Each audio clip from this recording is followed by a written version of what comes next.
Lenders at last direct commercial banks to accept and pay out old 500 and 1,000 naira notes. As President Buhari says, Apex Bank need no directive from him to comply with Supreme Court order. And later on the show, Presidency rates February 25 presidential election as the best in Nigeria's recent history, says only losers are disputing outcome of the poll, as PDP and Labour insists that the election was rigged in favor of APC. I'll be hanging out with Babajide Kolade Otitoju. So if you're ready, let the hangout start now.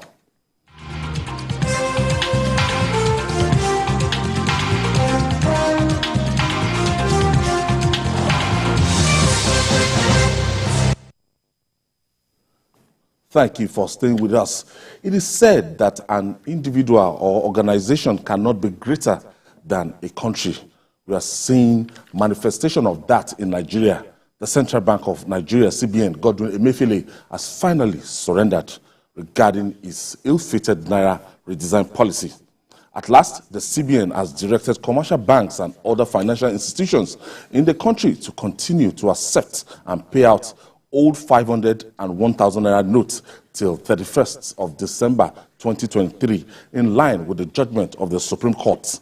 In a statement signed by the Acting Director of Corporate Communications at the Apex Bank, Issa Abdul Mumin, the CBN disclosed that it met with Bankers Committee and directed that old bank notes remain legal tender alongside the redesigned notes. Meanwhile, the presidency said the CBN did not need a further directive from President Muhammadu Buhari to comply with the Supreme Court order.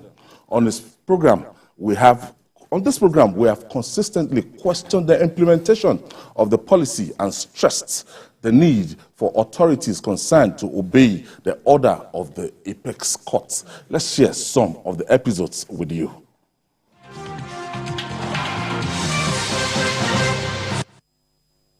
Because you are CBN governor, you are now playing God.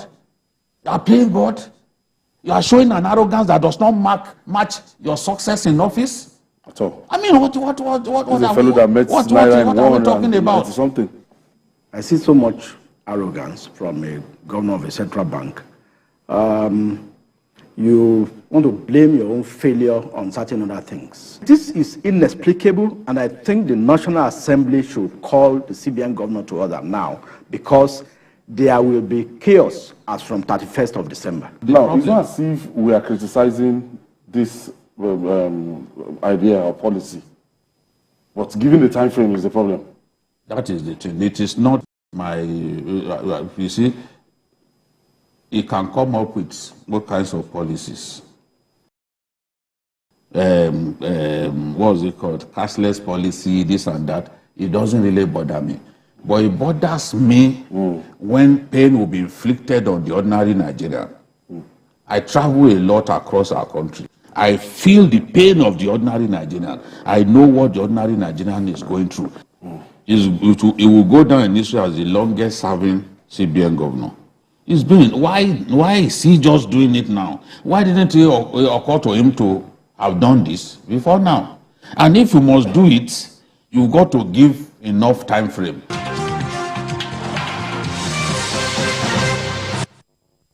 The Supreme Court is the last hope of the common man. And we have been saying repeatedly here that it is the common man that is bearing the brunt of this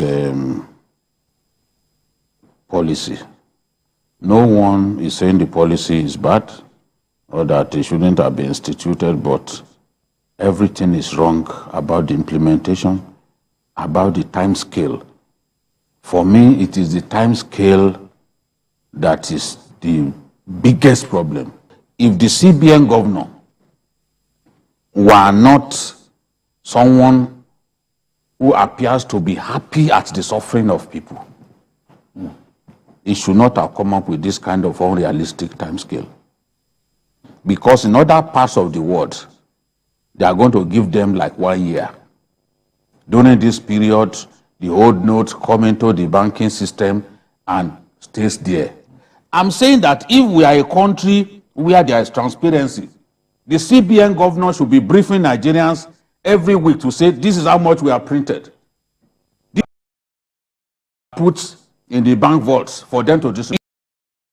He knows in his heart of hearts that they do not even have enough to distribute to Nigerians.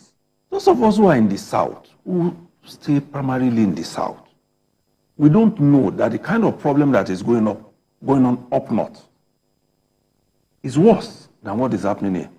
And that's why when some governors came out and started saying they have banks only in the capital. One state governor said he has only 2 bank branches in his capital. So how do the others who are not banked at all?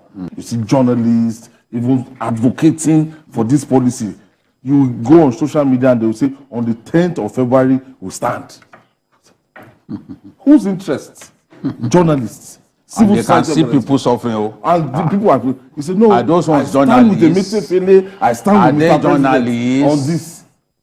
And you see what people are going through. It is not monk. It's not everybody who has Bia that is an alpha. Stop kidding yourself by saying you stand by Emefiele. Why are you even standing by Emefiele? Emefiele is the most incompetent CBN governor in Nigerian history, and I have the facts. Tell me any policy that Emefiele instituted that is a success today. Not even the anchor borrowers. What is it that he has done that you can say he has acquitted himself competently? No. The CBN currently is a very incompetent government agency. Very incompetent.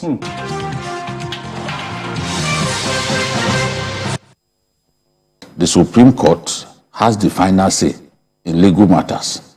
The Supreme Court has said, stay action, CBN, stay action. The actions of the pronouncement of the Supreme Court. You said some people are holding. It's not our business. Our business is to see you fix the problem.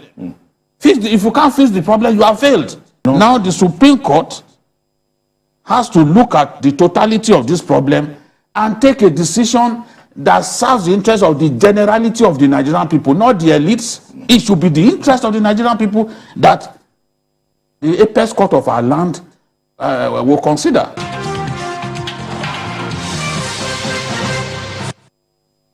The Supreme Court has delivered the judgment.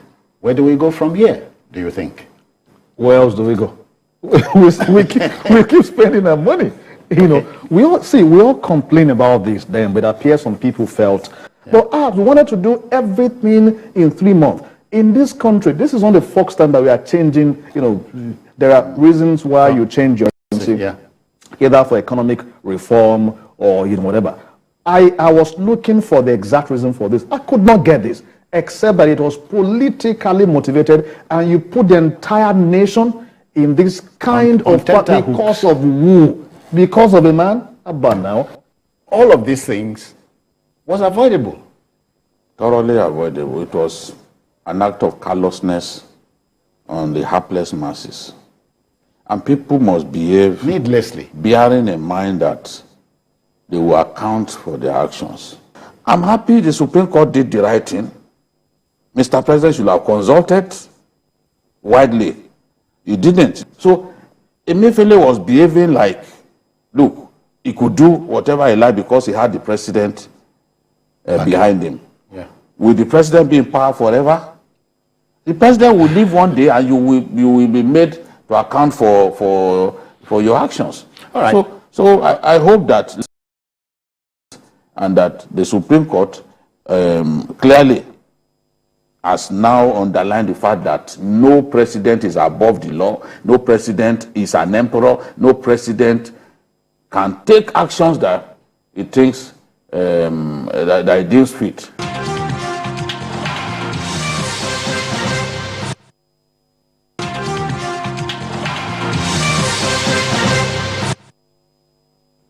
This CBN governor has shown too much disdain, so much disrespect to Nigerians. This is a fact. What stops him from coming out to say, yes, I had a meeting with the bankers committee, and this is our resolution. You know, I've been saying it that normally, given the crisis that we are going through, it should even be addressing us on a daily basis until we solve the problem. And the IMF, at the time we gave for this thing, but Emefiele prefer to listen to opportunists. The national newspaper had this headline this morning, and Emefiele has given a rebuttal 2 hours of immediately. Yes, but he cannot respond to a Supreme Court judgment. Over a week ago. This one is a direct affront.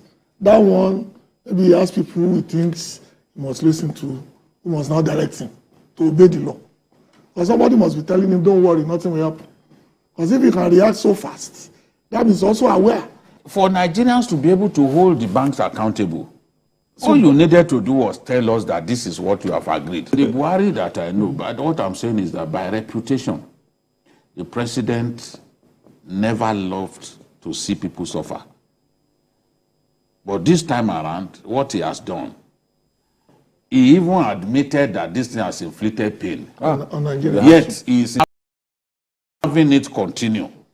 To the point that even the Supreme Court will give an order and you go against it.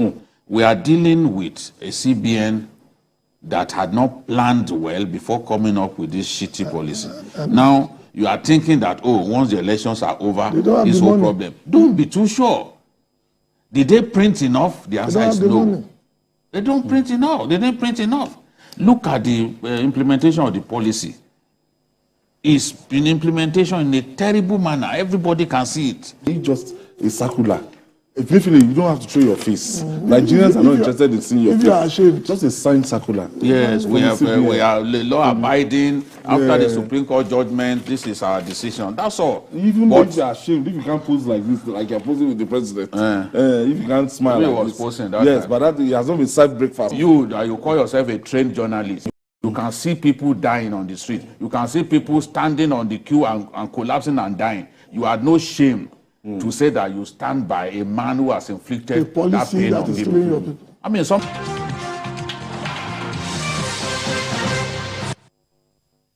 Today I would say congratulations to us. Yes. We stood against tyranny. Yes. We stood against bad policy. Yes. We stood against something that will impoverish our people. Yes. And for several weeks, several days, they called back us to names. back, they called us names. But today, we'll be vindicated. We stood by our people. The most important thing to do is to stand by the people at all times. If we can't stand by our people and we can watch our people suffer and take no action, what is the job of the journalist? The journalist who cannot cause change, positive change to happen in society, is a disgrace. Not just to his family, but to his so-called calling. So journalists who cannot see what is wrong and talk about it and ask that what is wrong should be remedied or corrected, you have no moral standing in the society. You have no right to call yourself a journalist. You are just a bed of passage. That means you crashed into the profession. And of course, in our profession these days, there are many people who naturally should have been artisans, some should have been policemen, some should have been vulcanizers, but today they are journalists because somehow they found themselves in the profession. That is the disgrace that they bring to the rest of us. How do you sit down in a studio and stand by a man whose policies have inflicted pains on our people, and you still have the cheek to be going around like a King Kong? You watch people die, and you can't open your mouth and speak. What kind of a person are you? I was telling a friend of mine, I said, Idana sen akan gaskiya nake, billahi lazi la lawa. Bezen kama kunya ba. I will not suffer any shame if I know that I'm on the side of the truth. Even if you will kill me, I will still stand on the truth.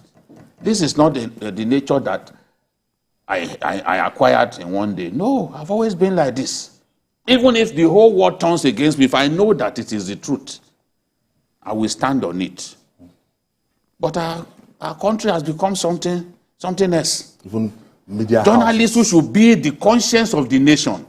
They are the ones standing with Emefiele. Statistically, the most incompetent CBN governor in Nigeria history. Ever. You are standing by him. When you stand by him, you stand by incompetence, because even you can't prove your own competence. You are a never-do-well in our profession. You are a bed of passage in our profession. Mujid, this is even the most politicized CBN I've ever seen in my life. CBN giving, you know, aid to civil society organizations to come out, carry placards, to protest. CBN aiding media houses, paying their salaries through back doors. Paying We know the TV media stations houses for life. We made it, honestly, for life. Civil society 5 million, paying 10 million, TV station 7 million to do live, for 1 hour. For Civil society, in support of absolute bunkum. some market woman in Ekiti. No, the video game went well. They say they make a day, or they gave him all sorts of names. And beyond that, I think I congratulate myself and others there. We have been saying this thing from day one, that this is a policy that cannot work. I mean, we are all seeing it. It stands logic upside down. See, Dr. Ayoteriba was on TVC about a month ago, and he said what he expected the CBN to do, I mean, in the same climb, is to either print 5,000 notes, since you know that, I mean, we have a 5,000 notes, since you know that the capacity of your mint is 900 billion for 12 months.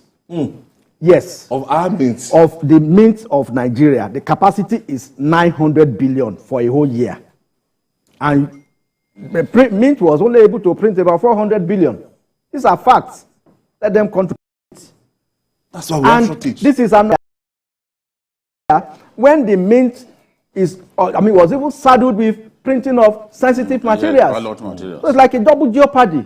They were struggling, and they kept telling us lies that they have enough. You mopped up 3.7 trillion from the system, and you released just less than 500 billion. Who does that? And people were dying. People were serious. We're suffering. You know what shocked me? And he was saying that when I saw impotent arrogance was when Emefiele started by saying, I have no good news to tell Nigerians. Even after a Supreme Court people are judgment. going through pain, and you are saying that you are sorry you have no good news. Who are you? I don't care. Who are you? No. Now, when you are just giving effects to it now. No. Because the presidency eventually under the bus. Under the trailer. I mean under the train. The Lagos train. That Lagos train. Well, if it was under the bus, I mean you can see the speed with which that statement came out 9:40 p.m. yesterday. 9:40 p.m. Within minutes of the president's under the bus. Everybody said, well, the guy is on his own. And you know that by May 29, there will be a new kid on the block who will not take this kind of nonsense. And with all the problems that he's having with DSS, those ones have not taken their eyes off him. He has not declared. It was away for almost 2 months. Hopping from one country to another. Saying that he was ill. From the Americans to the Caribbean going on a rant. No military will give him the protection. You have what? One car that is going around with him. Nobody come make 29. Nobody will approve those armored tanks. The banks, all the banks in Nigeria have virtually shut down. You make a transfer. It's as if a country in crisis. It's as if we've just finished. As if we are in war. I'm telling you, the infrastructure of the best bank in Nigeria, in terms of technology, is programmed to handle probably 200,000 transactions per particular period. But when you have a surge, that's why never envisaged this. At times, these things suddenly increase to about 1 million. Now, you do a transfer on a Friday, they will debit you on Friday. It will hang. God help you if you get the alert on Tuesday. Okay, I have Linus calling us from Lagos. Thank you for joining us, Linus. Yes, go ahead, please. Good afternoon. Good afternoon. I want to thank you people, Jide and the rest of you there. Thank you. you have done a very good job. Thank you, By sir. fighting to protect the people. You have done marvelously well. The only thing I'm talking about now is those journalists that supported the government, that were speaking grammar like as if they are from outer as space. if they are English people. Don't mind Where them. are they now? They have They nothing should be else ashamed of to themselves discuss if they have right shame. now. They don't have anything to talk about now. They are even avoiding this very discussion about this Naira now. Oh, you noticed? Because Oh, I thought. You know them. You know them. anything about it. You know them and their TV stations. They should all be ashamed of themselves. They supported our government. That is if they just have because shame and they have felt that conscience. they were going to benefit from that thing, and somehow that was their reason. But today, they are ashamed of themselves. Always watch them in the morning. They can't talk about this Naira matter anymore because they know that they have good.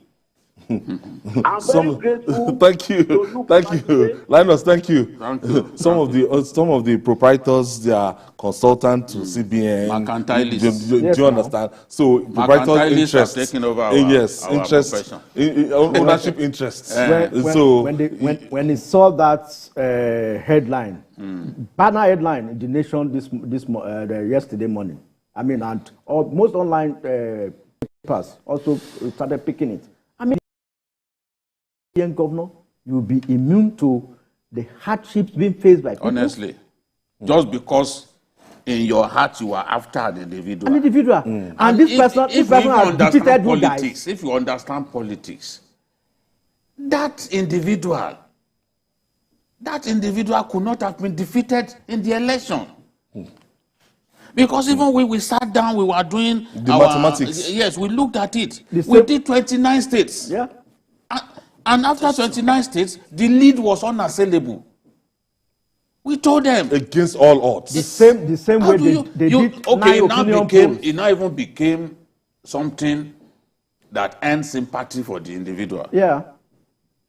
In fact, must the whole country suffer just to get at an individual? What kind of logic is that? And after you can watch people dying. After I defeated all of you, we would have prevailed, and you will rescind that decision. Huh? But still, no, they were still looking for the governorship election. They want to deal with him in Lagos. What's going on? What kind of country is this?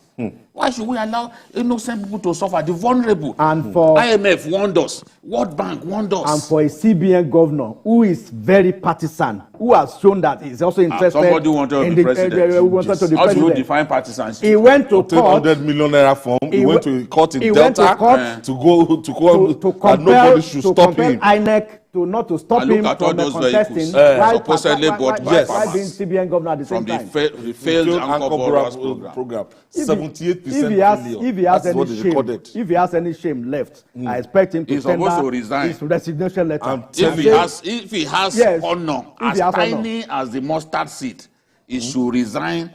What is it? Okay, I have another caller. Honor, should resign. Mahmoud, thank you for joining us, Mahmoud.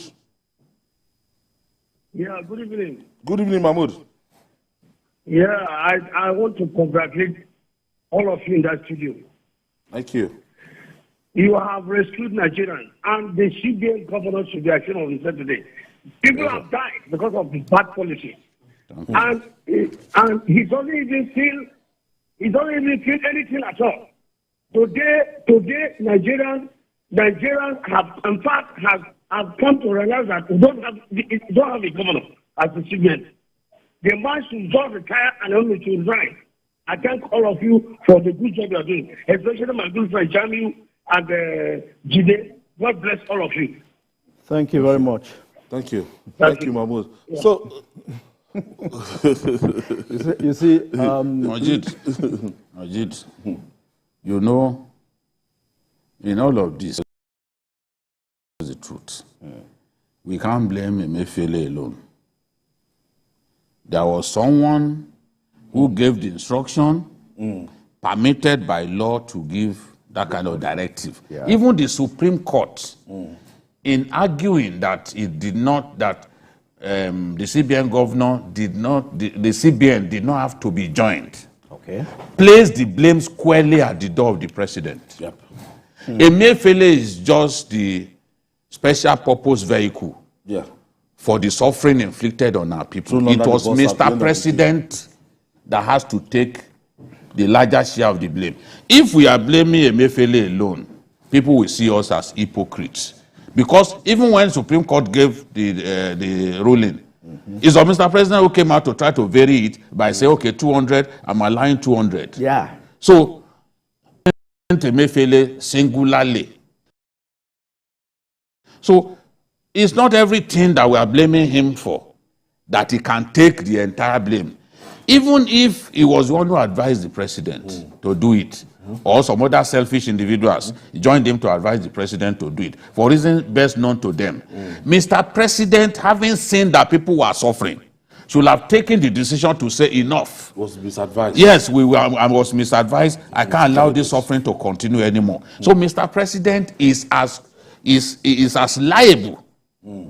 Is as liable as Emefiele, if not more liable, in the sufferings inflicted on our people. We led to their pace. Eroding all the achievements of this administration. All the glory. It might not finish on a high. No, it's not. It is evident. It's finishing on a low. I don't know how, having done all that, you will now want to finish badly as a president. The statement by Gaba yesterday was neither here nor there, trying to push the blame on Emefiele, who, of course, I mean, is not the fall guy.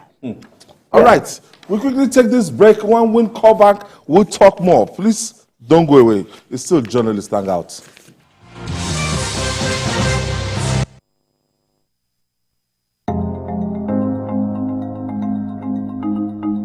What you are seeing here now is the United Nations building. When we came on board, we realized that there was a commitment by the previous administration to complete this building, to renovate it and to bring it back to how it was before. But that was a commitment that nobody was willing to honor. We met Mr. President and told him that there was a commitment that Nigeria made to the United Nations family to complete this building. And then he provided the needed funds. We worked with the contractor, restored the building, completed it to what it is today. And I can tell you, the leadership of the United Nations personally told me that out of New York, the UN does not have any other building that can match the one that we have. This message is brought to you from the Federal Ministry of Information and Culture. For a meaningful life, basic amenities and infrastructure must be in place. These are quality education, improved healthcare service delivery, security of lives and property, food security, potable water, affordable housing, and more. This is the covenant Honorable Mohammed Umaru Bago has with the good people of Niger State as the incoming governor.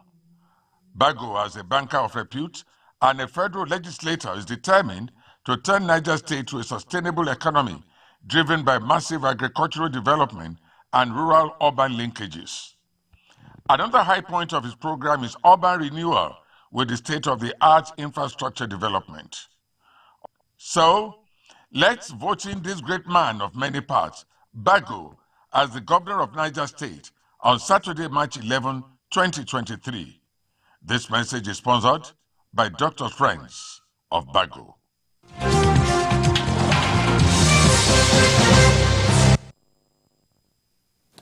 Thank you for staying with us. Jide, we are going to be looking at the lessons from this. I think the 10th National Assembly should have the responsibility of tinkering with that CBN autonomy. Look at it again. We never envisage this maybe situation. there are times when you have to, when a law or a piece of legislation is a little ambiguous, it leaves room for abuse. But I'm happy for one thing that the Supreme Court decided. You have responsibility on monetary matters, just like some of those funny lawyers were quoting, as if CBN, nobody can talk to the CBN on about the law because they have defend his autonomy. budget. Which autonomy? When people are dying. Now the law says that you must give sufficient time. The Supreme Court ruled that you didn't give sufficient time. Yeah. In other climes, they give a whole year or Yeah. even 2 years. And during that time, the currencies will be circulating side by Side by side. But once the old one enters into the banking system, it never comes back. They replace it They with new told one. him, all the people, I've read some comments by even Rewane, even Doyin, Dr. Doyin, the advisor. Yeah, You know, Doyin Salami. none of them expected what happened, and they were not consulted. So the framers of the law, the National Assembly, may have to take a second look at that thing, and where there's ambiguity, make it clear that in the event of so, this is what should happen. You know? This legislation was made in 2007, but clearly abused. You can't say you must give ample time, and on your own you will determine that okay, just 3 months, 4 months is ample time. When you don't have capacity, and you don't have the capacity, you don't have the infrastructure to print enough, and no infrastructure to back electronic banking. Yes. In fact, what we might be dealing with is, we might not get this over with in the next 3 months. No, Ayo, I've said repeatedly that we might not get this Indians, when Indians did something like this, they too achieved nothing at the end of the day. In 2016, when the Indians came up with this cash swap because they wanted to catch people involved in black money. See, I would have. They suffered for about 2 years. Did they? Self-inflicted. I would have expected the president, Buhari, to try this in 2019 when he was running for second term. Why will you don't want to No, he should have tried it to show us that he's actually sincere. Yeah, he wouldn't. See, a lot of cottage industries, a lot of small scale industries are dead. No. Because there are some things. Okay, you want to those farmers. You want they don't as little as you want to gauge your tire. You want to change your tire. You want to do a transfer of 200 naira to change your tire. Or those guys, or those 50 naira. Yes. And the SMEs are the real engine of growth. So you want to go to a barber? I said, somebody came to fix my AC. He was telling me his bill was 15,000. He said, please, sir, give me 5,000 naira cash. Forget about the 10,000. So it's useless. I said, it was bad. Talking about and somebody. Some even want to buy the currency. And some of these characters. People are buying naira. They wanted to buy, they won't even see. Some of these characters supporting this policy were calling us behind to ask for naira. No, they don't. They were calling us some behind. of them were sleeping. I told you that day now. Some will slip into my DM and be begging for money. I mean, something is inherently wrong with you. I'm talking nonsense. If you're trying to be politically correct, you support a shitty policy only to behind you two you are suffering. It's better if something is bad, let us condemn it and ask for change. Yes. Yoruba will say,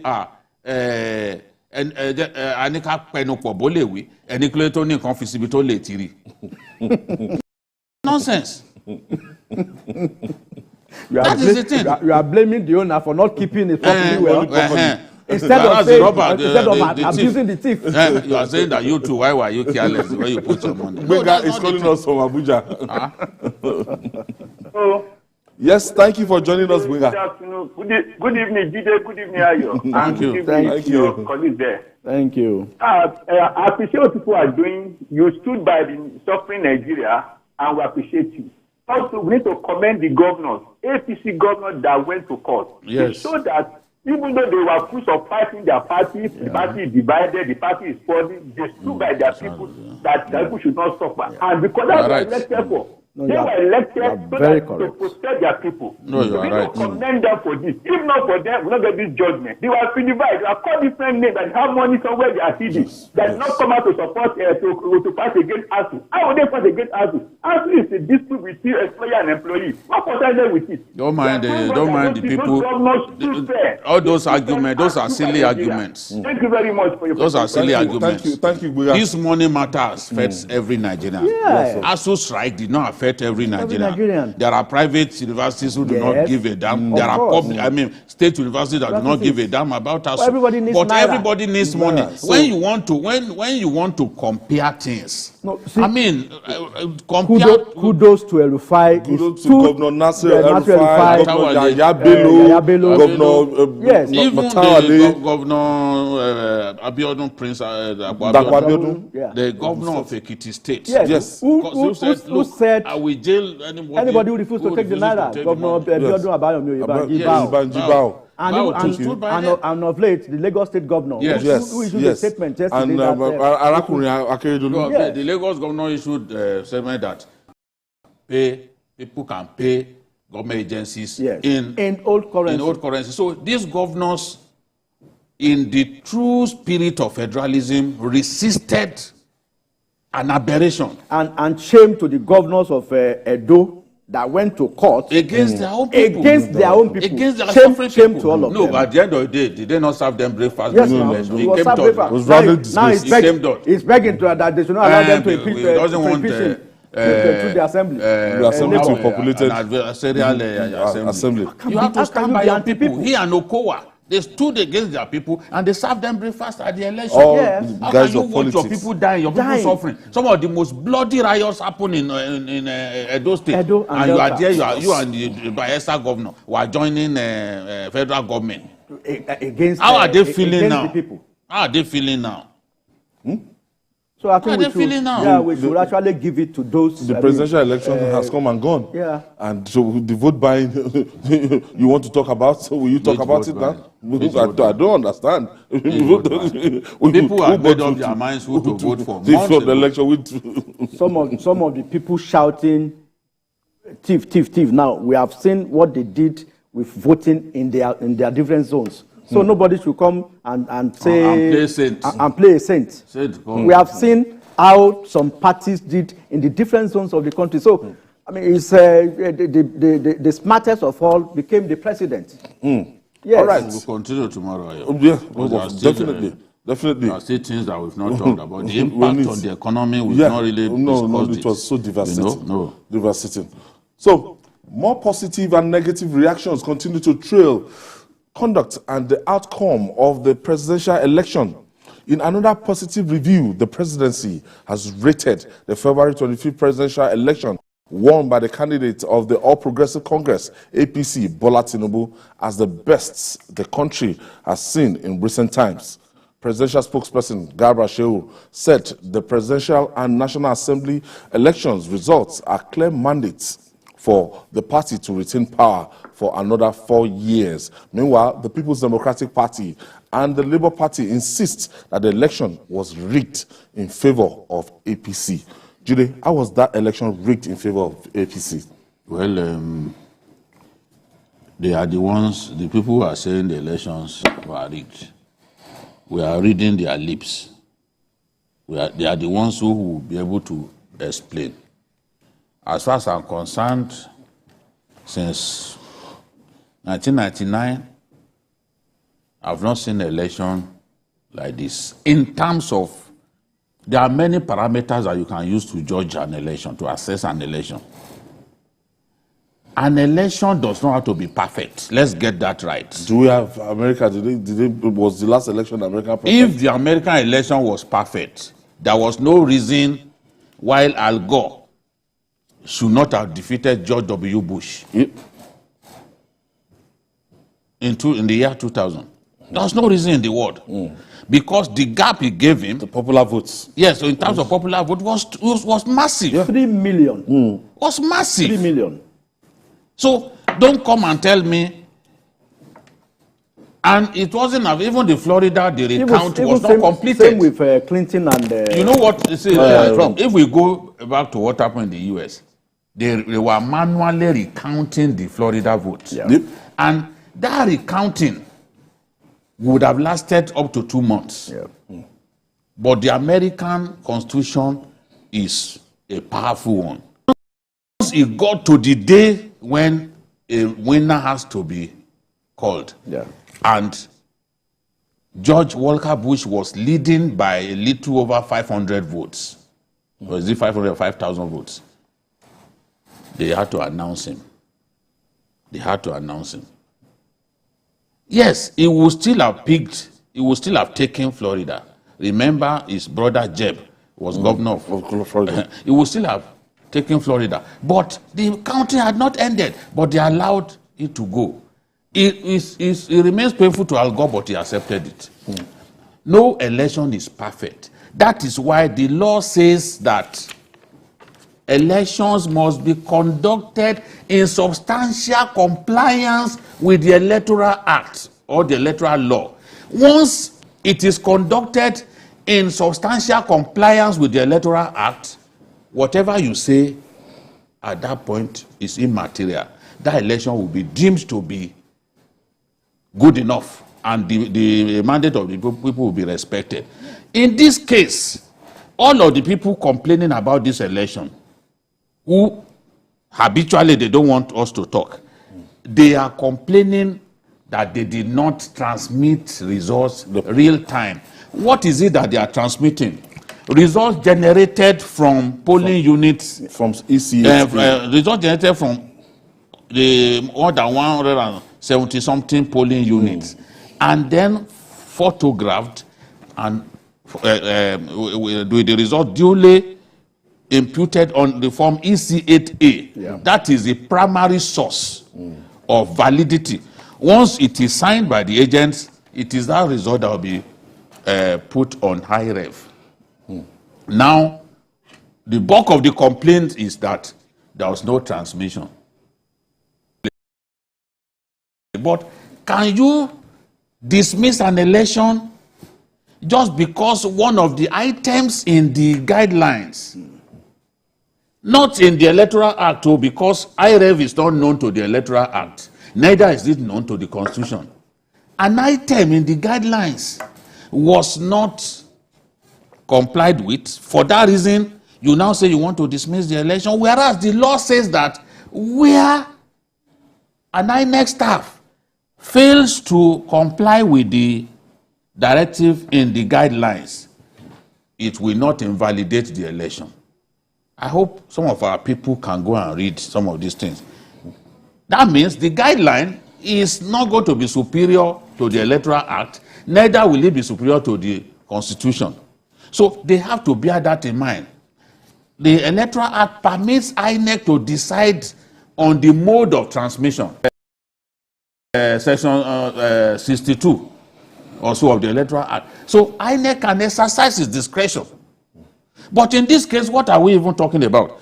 INEC has now uploaded, as at Sunday, they had uploaded more than 95% of the results from those 76,000 polling units. Now, if you believe the election has been rigged, go there and check what has been uploaded. Compare with what you compare it with what you have that is signed by your agent.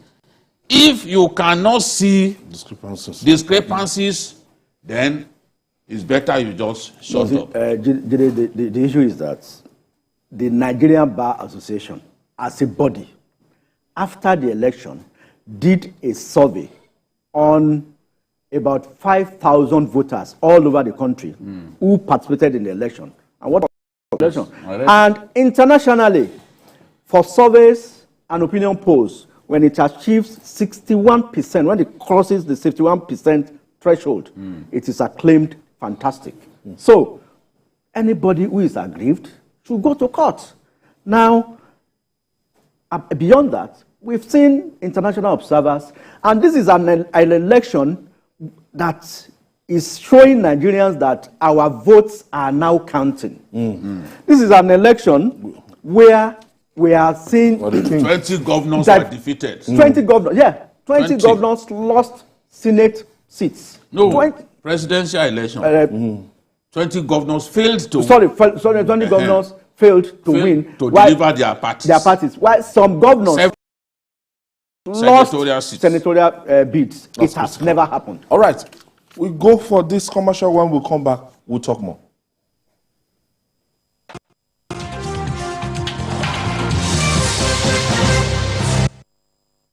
Sister, do you know that winning an election is not only about getting the majority vote? For that your candidate to be declared winner of the election, he or she must secure 25% of the vote in 2/3 of all states plus the FCT to be president, and 25% of the vote in 2/3 of all local governments of a state to be governor. This is constitutional, and every presidential candidate has had to pass this threshold. Even governors have had to make this mark to get elected in their states. We live in one country with different languages, religions, and ethnic groups. This is why it is not enough to have only northern votes, or southern votes, or eastern votes, or western votes. The only way to get elected as president is gaining enough support across the country and states. Let us make sure that we know now so that we don't cause an issue tomorrow. This message is brought to you by the Center for Democracy and Development, CDD, with support from the Foreign Commonwealth and Development Office, FCDO. Honestly, words cannot express how we feel. Before the bridge, the road from here, Nasarawa to Loko, is about 74 kilometers. This is the link between Nasarawa and Loko. The bridge, which is about 3-5 kilometers across the river Benue, has been on for about 10 years now. Before now, if you live here for Loko, 74 kilometers, and somebody leaves Nasarawa for Kaduna, he will get to Kaduna before you get to Loko. The implication of the completion of this bridge is the cutting of the travel distance by about 3 hours. Our people from Nasarawa can now travel from here to Onitsha and come back. Compared to the ease with which people move has opened the area, and many people are coming around now to invest in agriculture. Where to score this government on this achievement, we will score them extremely high because it has changed the dynamics of the social and economic activities of our people.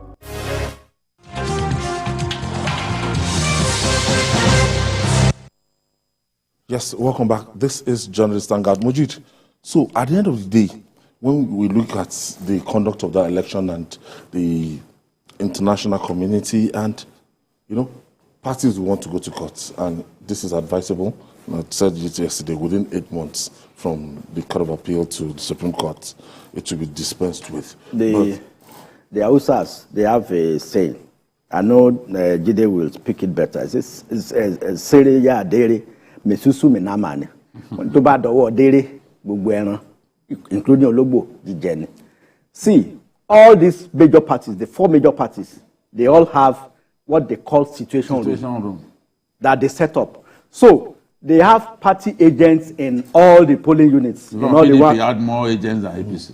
Yes, PDP had more agents than APC. So now, on Sunday afternoon, somebody from PDP called a friend of mine and said, what is happening in your camp? I said, don't you have your own situation room? You guys, are you not getting reports from your own situation room? Now, the Labour Party is the funniest one. I saw that report on, somebody told me, but I thought he was joking. No, it was all over Twitter and Punch. Punch did a report on it. From their own situation room, they were uploading when it got to about 80%. They began their own independent collation from their own polling agents. After the election. Yes, now. So when they saw that from they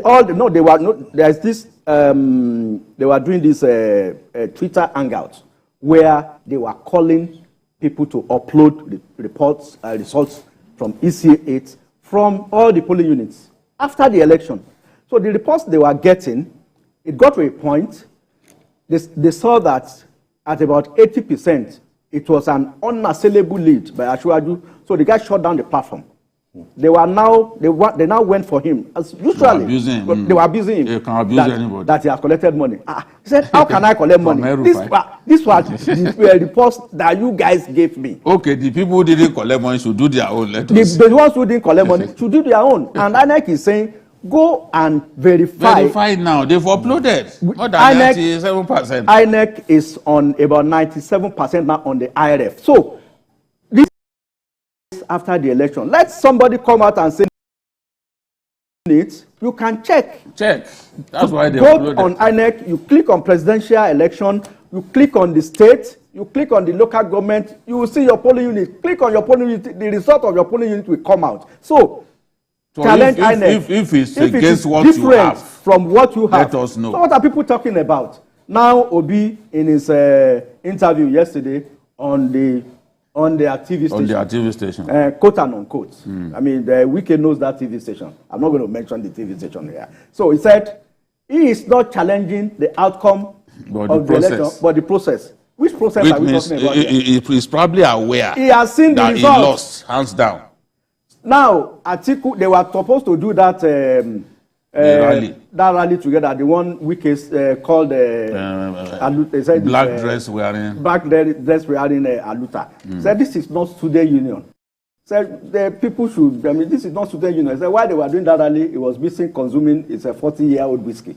So they were supposed to do it together, but I learned the PDP told Labour that don't come and say you are number one here. I came second. That you came second. So now Oshiomhole told them, go and settle among yourselves who is second before you now decide who will challenge the winner.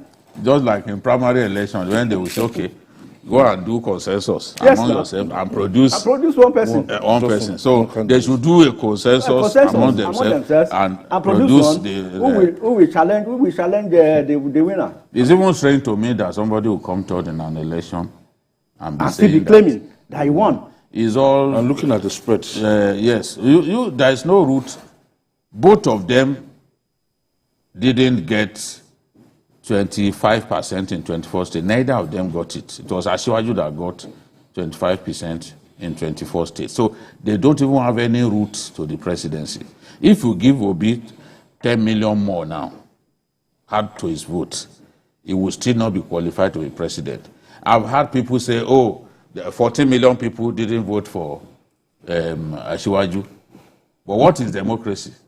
It is the man that scores the highest vote. Yes, if you are saying 14 million didn't vote for him, that means 22 million didn't vote for his opponent too. And that's the way it is. Before you lay a claim to presidency, you must have a pathway. The pathway is, yes, you must have the highest number, which is the popular votes. You must have it. Then you must have the spread. So now I was surprised when Dati Ahmed, the vice presidential candidate of the Labour Party, went on his Twitter handle and says that they are the only one who won. Okay. It's the most ridiculous argument. I have never seen that kind of argument. It means that even if you win the 36 states and you don't have Abuja, you cannot be president. People should reason now. Shino, Adedeji is calling us. Hello? Yes, Hello? Thank you for joining us. Yeah, this is Dr. Adeshina Adedeji. All right, go ahead, please. Yeah, it's very unfortunate the situation we find ourselves in this country. Despite the fact that we've seen how developing countries are still lacking behind leveraging technology for elections. Looking at this 2023 presidential election, if you look at it, there is a balance. Statistically, it's a different thing. Assuming the result is skewed in favor of a particular candidate. Let me narrow it down to APC, losing Lagos State, losing Katsina, losing Kaduna, Kano, and Labour now saying the election is rigged. If looking at it geospatially, I'm a geospatial expert with a background in geographic information system. I have a PhD from the University of Leicester. If we combine what has happened with the 2023 presidential election, you can see that, to me, we can say the election is free, is fair, and is credible. You can't have a perfect system. There is always room for improvement. Yeah. There is no perfect system anywhere in the world. Thank you, Shino. Thank you. Thank you. That your candidate did not win, that does not mean the election isn't. No, the attitude of our people is, it is only where I won that the election was credible. you know. And I've said something, because the bulk of the noise is about Lagos, what happened in Lagos and Rivers. If you take the whole of the votes of the Southwest away, you take the votes that Asiwaju scored in Rivers away, he will still be the winner of the election, because he will still score over 7 million. None of the people contested against him scored up to 7 million. No, this is statistically the truth. In the whole of the Southeast, Asiwaju Tinubu of the APC scored 172,000 votes. In the whole of the Southeast, 172,000 votes. So if they take that one up, it doesn't obliterate his victory. What are we talking about? Thank you. Won the election. For your contribution.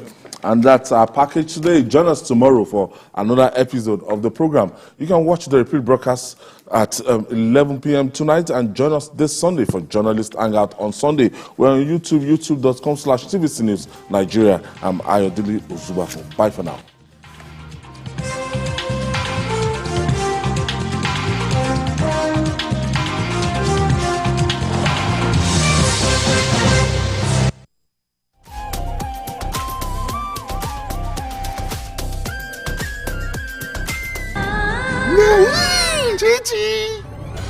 Ovi, you and Siwon every time? Wetin happen? Abeg put in for Africa Magic, yo. E get one better new series for Showcase.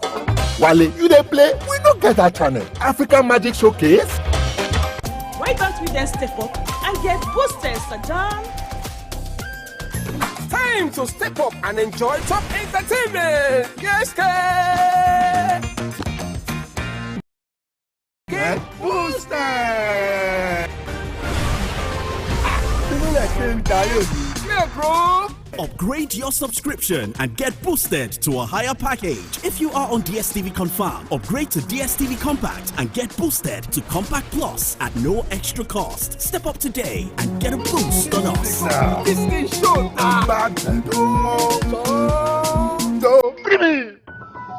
The TVC News at 7 and the TVC News at 10 are not like any other news broadcast. It's the big news hour, the hour for the big breaking stories. We've got some of the best reporters on the field, taking you through as it happens. It's fast-paced, hard-hitting, with investigations that matter. bringing in news that affects your life. With sports, entertainment, and business news, so you don't miss a thing. Experience resourceful coverage with depth. Every night.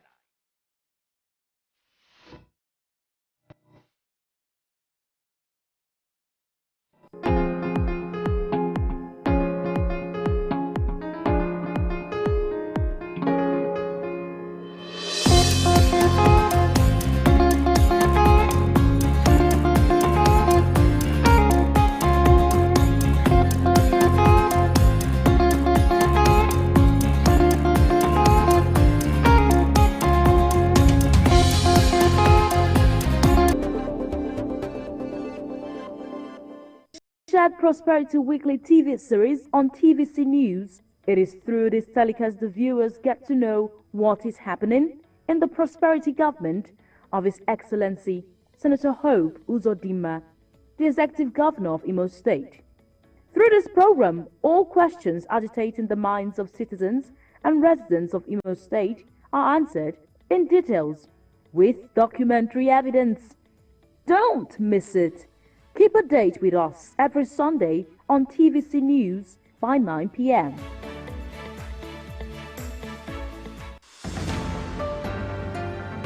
Join me, Precious Amayo, as I bring you news from the epicenter, where it happens and when it happens, staying on top of every breaking story, minute by minute, right at the hour where the city gets busy and just before it sleeps. We're live from every angle with objective insight and analysis. TVC News, first.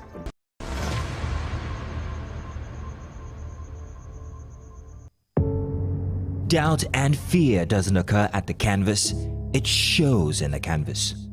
It shows the conation of raw earthen material slabbed, stroked and molded at a pace provided by the doubt and fear. Every move weigh in the struggle of one to the other, merging the past to the present, brushstrokes of colors seen but not known. For when the wailing stops, the pieces settle down in abject beauty, erected for a century of a century. Speaking, advocating, protesting as the arts are meant to be.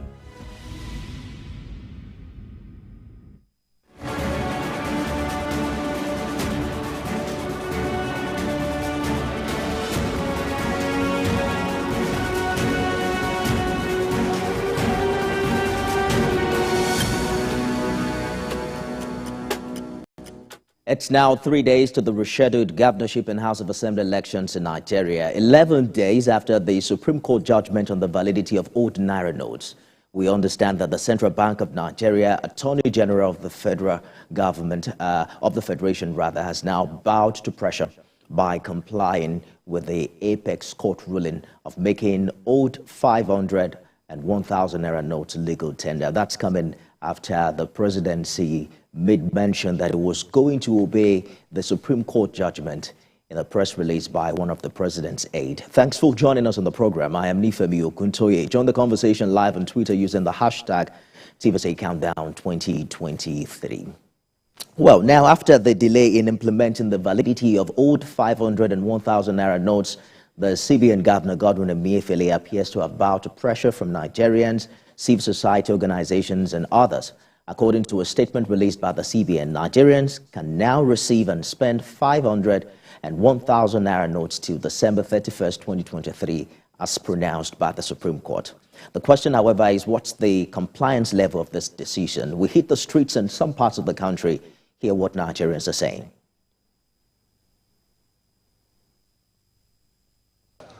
I went to bank today, as early as possible. I wanted to transfer. I could not get in to transfer the money I wanted to. Then I wanted to withdraw as well. I couldn't get the money I needed. It appears they don't have money. It appears they don't have money. That's why I couldn't transfer. Like me now, I'm a trader, and I know that there will be more improvement in selling and buying. So since I've heard about the money, I've started collecting it. This is the one I collected this month. Well, I think you can see it now clearly that we have started collecting money. We are so happy and we appreciate God and we thank the government for giving us this grace once again. Thank you very, very much. That's what we see. We are so happy now. See now. For me, it's mixed feelings actually. I'm happy that now we can get to spend the old Naira, but at the same time too, it feels like we've wasted a whole lot of time. You know, the whole crumbling to markets, to people's stores, the economy and all that we've had to suffer over the last 6 weeks, and we having to go back to what we rejected. I'm not happy about that actually, but at least if it's going to ease out whatsoever thing we've been suffering from as it is now, then it's fine. Well, let's hope how that things get better, particularly with the video trending online of the destruction of some old Naira notes. But let's turn our attention now to politics. Nigerians will go to the poll on Saturday to elect executive governors in 28 states of the Federation, as well as members of their houses of assembly. The days are counting and we're staying on top of the situation. Today, as part of a series of extreme battleground states, we turn our attention now to North Central Nigeria, known for its political fluidity. They say that voters in that part of the country change their mind as quickly as situation demands. Our attention this evening is turned to Plateau, as well as Benue State. At the last presidential election, the Labour Party won in Plateau with 466,272 votes. The APC came second with 307,000 plus votes, and the PDP garnered 243,000 votes. Incumbent governor of Plateau State and APC campaign director general Simon Lalong lost his bid to represent the people of Plateau South. The two-term governor was beaten at the poll by his rival from the People's Democratic Party, retired Air Vice Marshal Napoleon Bali. By this defeat, he has now set a record of being the first two-term governor of the state to fail to make it to the Senate. His predecessors, Joshua Dari and Jonah Jang, both achieved their ambitions in that regard. The big question is, will the APC have its way come March 18th in Plateau State? Recall that Plateau started as a PDP stronghold in 1999, then moved to the APC in 2015. Whether the APC will retain it is still not clear. But I'm joined now by Plateau State correspondent Funam Joshua for more on the developments in that part of the country on the countdown. Funam, talk to us about an overview the factors that played out in the last elections in Plateau? Thank you very much. Well, the politics, like it happens in some other parts of the country, Plateau State was not left behind. The change, normally before 2015, it used to be, the opposition People's Democratic Party, but, the wave came in 2015 and the Buhari, the PMB's waves, and then the whole thing changed. And then this time around, we are seeing another difference, in terms of the politics here on the plateau. You see, the ruling party, just like you said earlier, the ruling party, have been in the forefront when it comes to politics in recent times. But the presidential election changed. You see, the emergence of new political parties, the movement that came, the new political parties that emerged recently. We have the Labour Party movement came and, having these supporters that came en masse, surprisingly to see that, the ruling party was defeated somehow by the Labour Party here on the plateau. We have 17 council areas here. The Labour Party won 11 out of the 17, council areas. So the politics here on the plateau, it's no longer the way it used to be way back that you can't determine to say this is the party that is, because of the change in nature of the politics in recent times. Funod, talk to us about the expectation politically ahead Saturday. They say all politics is local. Where do the major contenders stand aftermath the upset during the presidential election? Well, party faithfuls and electorate are really, set and hoping to go out on Saturday and cast their votes. Just like I was saying earlier, now we have different political parties and their supporters, like the main three parties, the opposition party, the ruling party, and the Labour Party that came in, and they have teaming supporters, just like we saw in the presidential election, that, surprises people. For the three parties, the gubernatorial election is somehow different because there are people that voted, the president, the elected president, and then they went ahead to vote other parties for their candidates. But in this one that, we have teaming supporters, and we're looking at the ruling party. We're looking at the ruling party, having the edge, on power. The ruling party is now being the one in charge, and then the opposition party, all of them together, but all of them are ready and looking forward to cast their votes. Talk to us about the role the former governors Joshua Dariye, Jonah Jang had played in the politics of Plateau and what sides they are ahead of Saturday.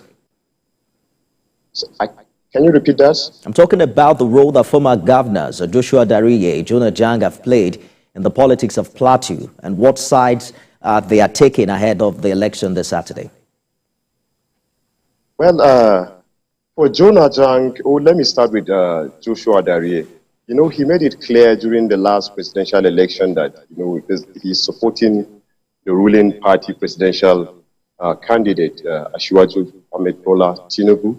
And then, but that's for the presidential, polls. But the election that is coming Saturday, he made it clear that, his candidate is that of the Labour Party. He's, throwing his weight towards him. And then for Jonah Jang, he's a PDP stakeholder, the former governor through that party. And, he too has his own followers and supporters. And he is standing strong on the PDP candidate at the moment. Incumbent governor of Plateau State is also the APC campaign director general. For the first time, we're seeing a two-term governor loses senatorial bid. How exactly is the Plateau State governor reacting to that reality? And what are the talking points coming from the APC in that region? Well, it's politics at work. Things have changed. It's no longer the way it used to. One thing with the present, governor, after that, there was this expectation from people around the 17 council areas of the state, about the feeling, the governor lost being the incumbent and then losing that, ticket, but it's the whole thing went somehow peacefully. There was no, from his own party, there was no any reactions to that extent that might, it's towards saying, probably from supporters to say we are not okay with this. The whole thing just moved peacefully, and then the governor, made it clear that this is democracy, at work. You lose some, you win some. The election has now been postponed by 1 week. We're counting down 3 days. Talk to us about the mood amongst the electorate, particularly aftermath this postponement. How optimistic and enthusiastic are the voters in Plateau ahead of the election on Saturday? Everybody is set across the council areas, the city capital. Everybody is set. Both party supporters from different political parties are set. I spoke with some residents a few days ago. Some have this mindset before the postponement. This is where we are going to vote. This is who we are casting our vote on. And then recently I spoke with them. They said, everybody is ready, and then they are looking forward to just go and exercise their franchise. The atmosphere is cool and set for electorates to do their main obligation. In many of the 28 states where election will be holding on Saturday, Funa, we're hearing about some political alignment and realignment. Some parties now aligning with more major contenders in the election. Are you here? In Bassa Council area, precisely. I think we have over 100 supporters from that party, the PRP, that joined the ruling All Progressive Congress Party in recent times. They actually left that party. They said they felt the candidate of the All Progressive Congress Party, the gubernatorial candidate, is someone that have what it takes to support. So, for now, that is what we have. I think over 100 of them, they come to the All Progressive Congress Party from Bassa Council area. Joshua, live for us in Plateau State. Thank you, Funam. And we're counting down to the election. We look forward to all of the updates that you will be bringing for us during the election coverage. We'll take a break now. When we return, we'll turn our attention to Benue State, the food basket of the nation. Stay with us.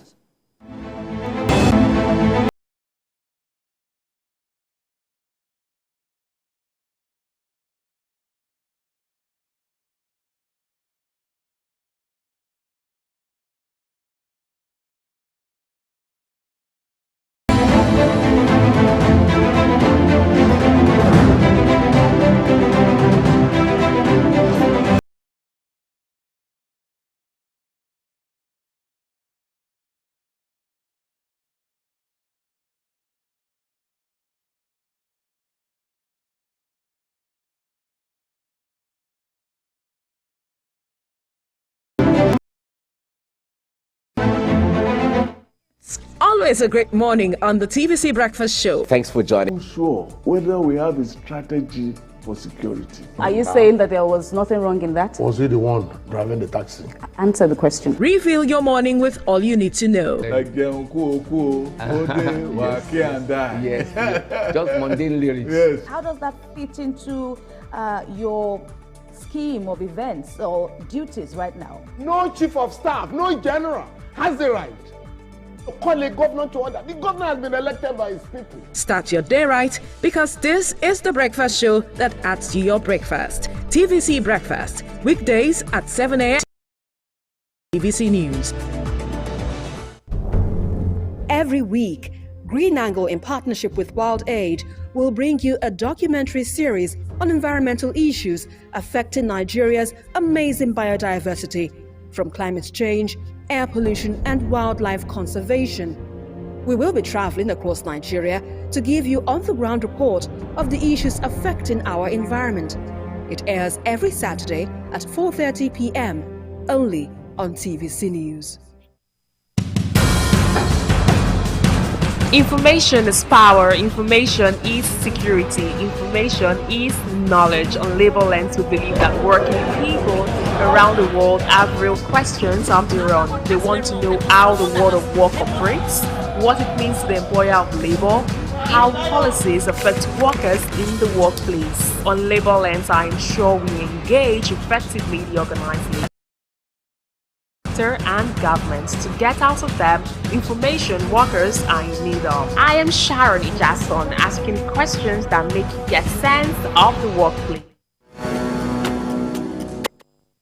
You're watching The Countdown. Let's turn now to Benue State. The state has moved from PDP to APC and now back to the PDP since 1999. The election this year is between the PDP's Titus Ubah, who's Speaker of the State House of Assembly. There's the Labour Party's Haman Hembe and a suspended Catholic priest, Reverend Father Hyacinth Alia of the APC. The presidential election on the 25th of February in Benue State gave APC some hope of reclaiming the state after the incumbent governor, Samuel Otom, left the party in July 2018.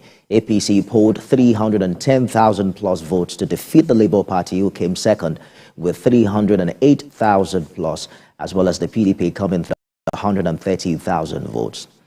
Is the coast clear for the APC in Benue State? I'm joined now by someone who should know. The publicity secretary of the APC in Benue, Daniel Homo, joins me live on the program. Mr. Homo, thank you so much for joining us on the program. Your party, one of the upsets of the last election would be the result from Benue, which saw your party winning that election. But they say all politics are local, right? The incumbent governor is most likely working for the PDP this time. What are the chances of your party on Saturday? Our chances are very clear. The people of Benue State have spoken and have spoken clearly that they are in love with our party, they accept our party, and of course they showed it clearly on the 25th of February in the state where we won, the presidential election. We also won 2 out of 3 senatorial seats. We also won 10 out of 11 House of Rep seats. And so it was a clear message to any other party in the state that the people of Benue State are for APC. And I believe that coming Saturday, on the 18th of March, they will still say the same thing. And of course, we believe in them, and we know that the people of Benue will speak once and for all. But of course, we are very, very sure, and we're ready for this. Our candidate is accepted across board. Wherever accepted across board, he's charismatic, and he has lived with the people over the years. They know him and they believe him. So we are not expecting anything less. It's going to be a victory for the APC in Benue in March. Your party's candidate, Reverend Father Alia, has been talking a lot about restoring Benue to becoming the food basket of the nation that it's known for. But the incumbent governor has also been quite vocal about the security challenges in the state, which seem to have affected food production. We saw his anti-open grazing policy and law, and he's also been vocal about providing alternative to policing in the state. What is your candidate going to do better as to, fixing the security challenges in Benue? Yes. Security is not about rhetoric on TV. Our candidate, as I said, he lives with the people, he knows our problem. When you address issues of youth residents, you give them jobs, these issues of security reduce. And of course, if you look at the issues we have, we've not had synergy with other states. Our candidate is energized with the bordering states like Nasarawa, Taraba, and Kogi to block these loopholes where these marauders come in and hurt our people. And of course, even the anti-open grazing law is not well implemented as it should be. And so our candidate will implement that law as should be. We will create, an enable environment for our people to go back to their ancestral home, and of course that will boost farming, as you have said. And so we know the fact that there are security issues in our state, but we are ready to tackle them head on. So the PDP tends to be increasing in numbers. You must have heard about the Young Progressives Party, as well as a group called the Obedient Movement, throwing their support for the PDP governorship candidate in the person of Titus Ubah. How would this affect your optimism about being victorious on Saturday? If you look at the number of people that have left PDP into the APC after the February 25th election, it will amaze you. The former chairman of Goa West local government moved in, and PDP members are moving in droves because they know that the APC is the party of choice. And so those who have moved into our party from the PDP are much more than the little number that has moved from this smaller political party like YPP into the PDP. And so we are very sure of this thing. The PDP should be worried about people leaving their party. If the people, their members were sure of winning the government election, they would have came back. But it was in the last 1 week, we have had more than 6,000 people from the PDP that have moved into the APC. And so we are sure of this thing. We know that the people are with us and they will vote for us. Daniel Homo, State Publicity Secretary of the APC in Benue, thank you for talking to us. Thank you very much. That's the program today. You can follow us on all of our social media handles. Remember to use the hashtag TVC Countdown 2023 and watch out for the repeat broadcast 6 a.m. tomorrow. I am Nifemi Oguntoye. Thank you for joining us.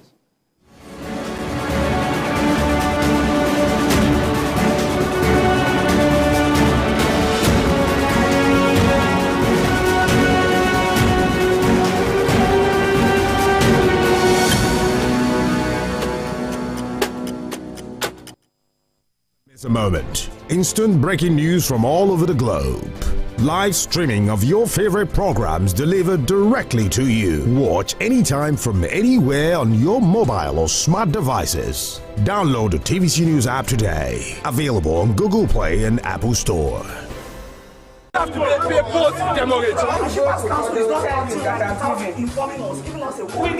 When shippers groan under the weight of ceaseless charges and to throw them off balance in the sector, Nigerian Shippers Council promptly comes to their rescue. We know that we are achieving something. Regulator. To get justice done without the money for any charges. It's Tidbit, the world's biggest container ship and the first to break the 24,000 TEU mark. Allah Inland Dry Port is born again. Finally, the eagle has landed. It is initiatives like this that we want to encourage. Join us for a smooth sail on your favorite maritime program, The Shipper, brought to you by Nigerian Shippers Council, Nigeria's port economic regulator.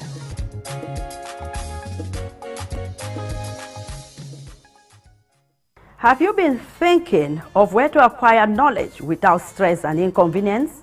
Then what are you waiting for? The National Open University of Nigeria is the place to go.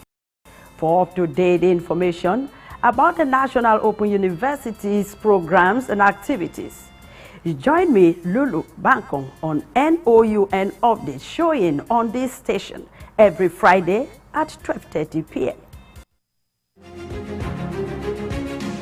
It's been 3 decades of statehood in Yobe State, coupled with steady growth and development in all areas. A decade-long Boko Haram insurgency has also hampered the steady rise to greatness in the pride of the Sahel. But it's time for continuity, consolidation, and innovation in Yobe State. Watch as Governor Mai Malabuni builds on progress made by past administrations and breaks new grounds with fresh projects and programs on Impact Yobe. Impact Yobe on Saturdays at 8:30 p.m. and Thursdays 12:30 p.m. on TVC News. Join us. Ignorance is the mother of personal destruction, a voluntary misfortune, and it is worse when you are ignorant of your ignorance. You and Your Health with Dr. Richard Okoye is brought to you by Dr. Civil Life Foundation as he uncovers the mystery behind most deadly diseases, their causes, prevention, and latest treatment. Send in your comment and health-related questions. Together, let's liberate Africa from health ignorance. Hear this, you are ignorantly awaiting the arrival of your wife's menopause. If you have low sperm count and ignore it. Join Dr. Richard Okoye every Sunday by 3:30 p.m. For God so loved the world, and he gave his only begotten Son, that whosoever believeth in him should not perish, but have everlasting life. In Proverbs 28 verse 13, the Bible says, he that covereth his sin shall not prosper. But whosoever confess them and forsake them, unbelief is sin, unforgiveness is sin, selfishness is sin. I want to let you know, pride is sin, contention, strife, keeping malice, bearing grudge, lusting after evil thing, covetousness, love of money, love of the world, insincerity, disobedience, blasphemy, anger, envy, speaking evil of other people, backbiting, murmuring, cursing people, swearing with heaven and earth. All these are terrible sins. You must confess them, renounce them, and promise God no more. At TVC News, wherever the big news story is happening, we're geared up to break it. TVC News, first with breaking news.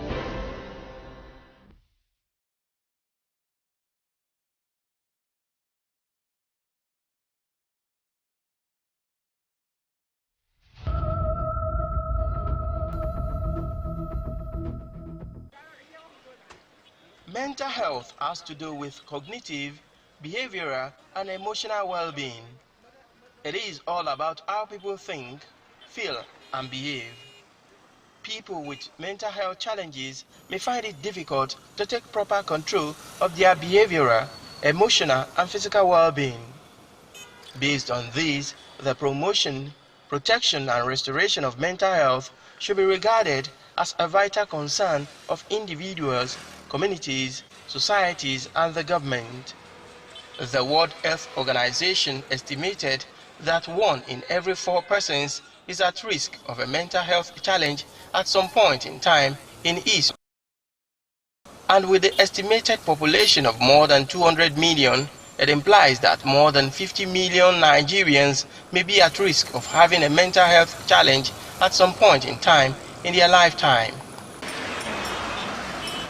But despite the worrying situation in the country, it appears that majority of those suffering from one form of mental health issue or another lack required support, care, and attention.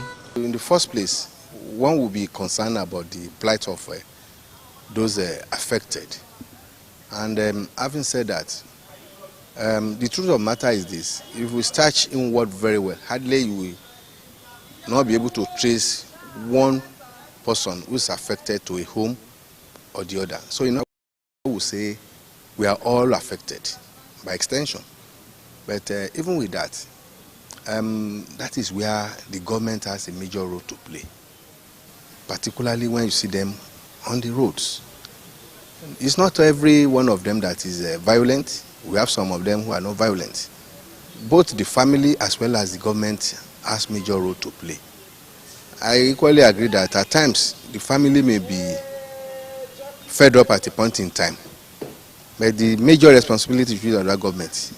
Whenever you come across anybody who is mentally sick out there, and with the rate at which it's much in our society lately, they pose a whole lot of threats and danger to the society. A society whereby you have children roaming the streets, a whole lot of things. An example of which, on my way traveling to Abuja a few days back, one of our cars that was parked by the roadside was damaged. And when we got there, seeing the person, knowing that that person is mentally sick, there is no how we could. I think in time past, I've been attacked by one of them before. I was working on my own, Alausa Ikeja, and the guy just came and gave me a very dirty slap. I couldn't even comprehend what was going on, because immediately he did that, he was just looking at me like, what are you going to do? So I think it's a very strong issue that the state, the government at all levels needs to do something about, because when you consider health care that is available in the country, you'll find health care for normal medical issues. But when it comes to mental issues, it's really scanty. ESPA says just about 10% of the population of those suffering from one mental health issue or another have access to treatment, of 90% of affected persons with no family and societal support. Abayomi Olajide is a consultant psychiatrist at the Neuropsychiatric Hospital Aro Abeokuta and also Secretary General Association of Psychiatrists in Nigeria, shared his views on the situation.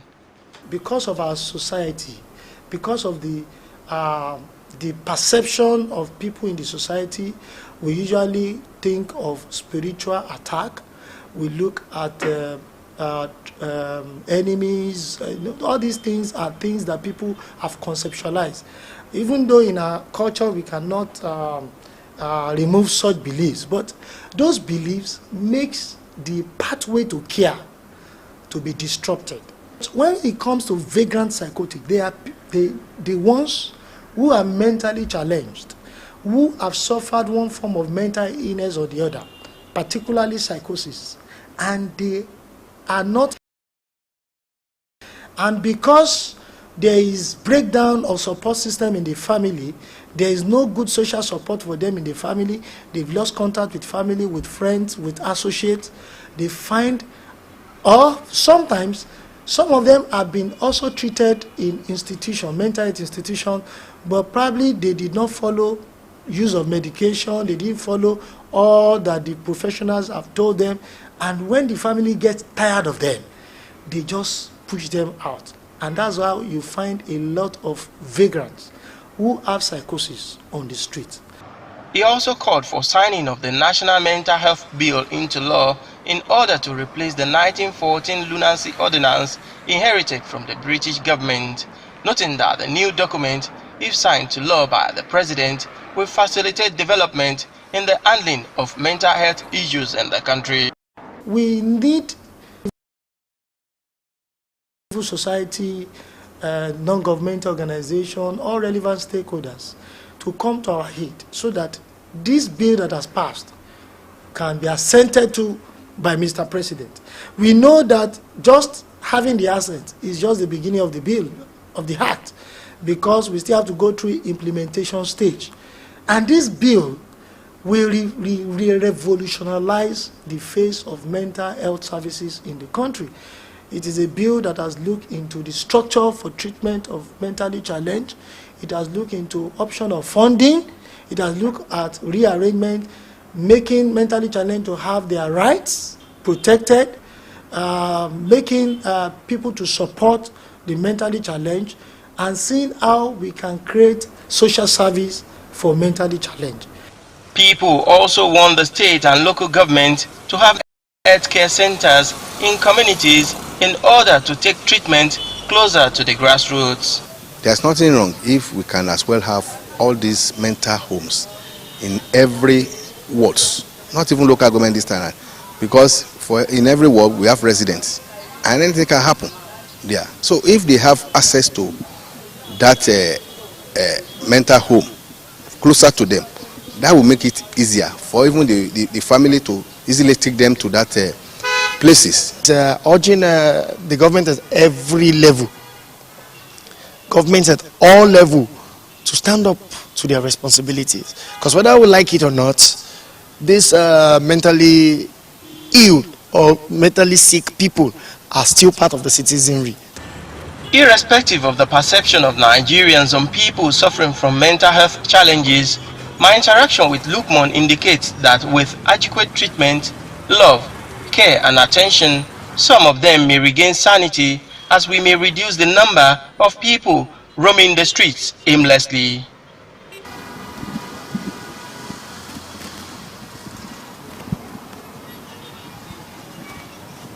Hello, how are you? What's your name? Your name is Lukman? Yes. Are you hungry? A bit. You are hungry a bit? Yes. What did you eat today? I took like three meal. Just three meal. Let's just say very little meal. Very little three meal. Times. Okay. So if I give you 1,000 naira, what will you use it to do? I buy anything with it. You buy anything with it? Yes. Take. Thank you, sir. So what will you buy with it now? I buy suya with it. You buy suya with it? Yes. Okay. Where do you live? I live Mushin.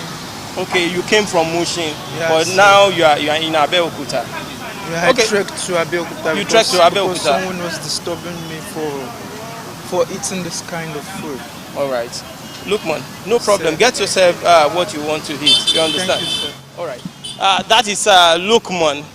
With what is on ground, it shows that he needs attention, he needs care. And if Nigerians can give proper attention, it shows that this issue will reduce in our society.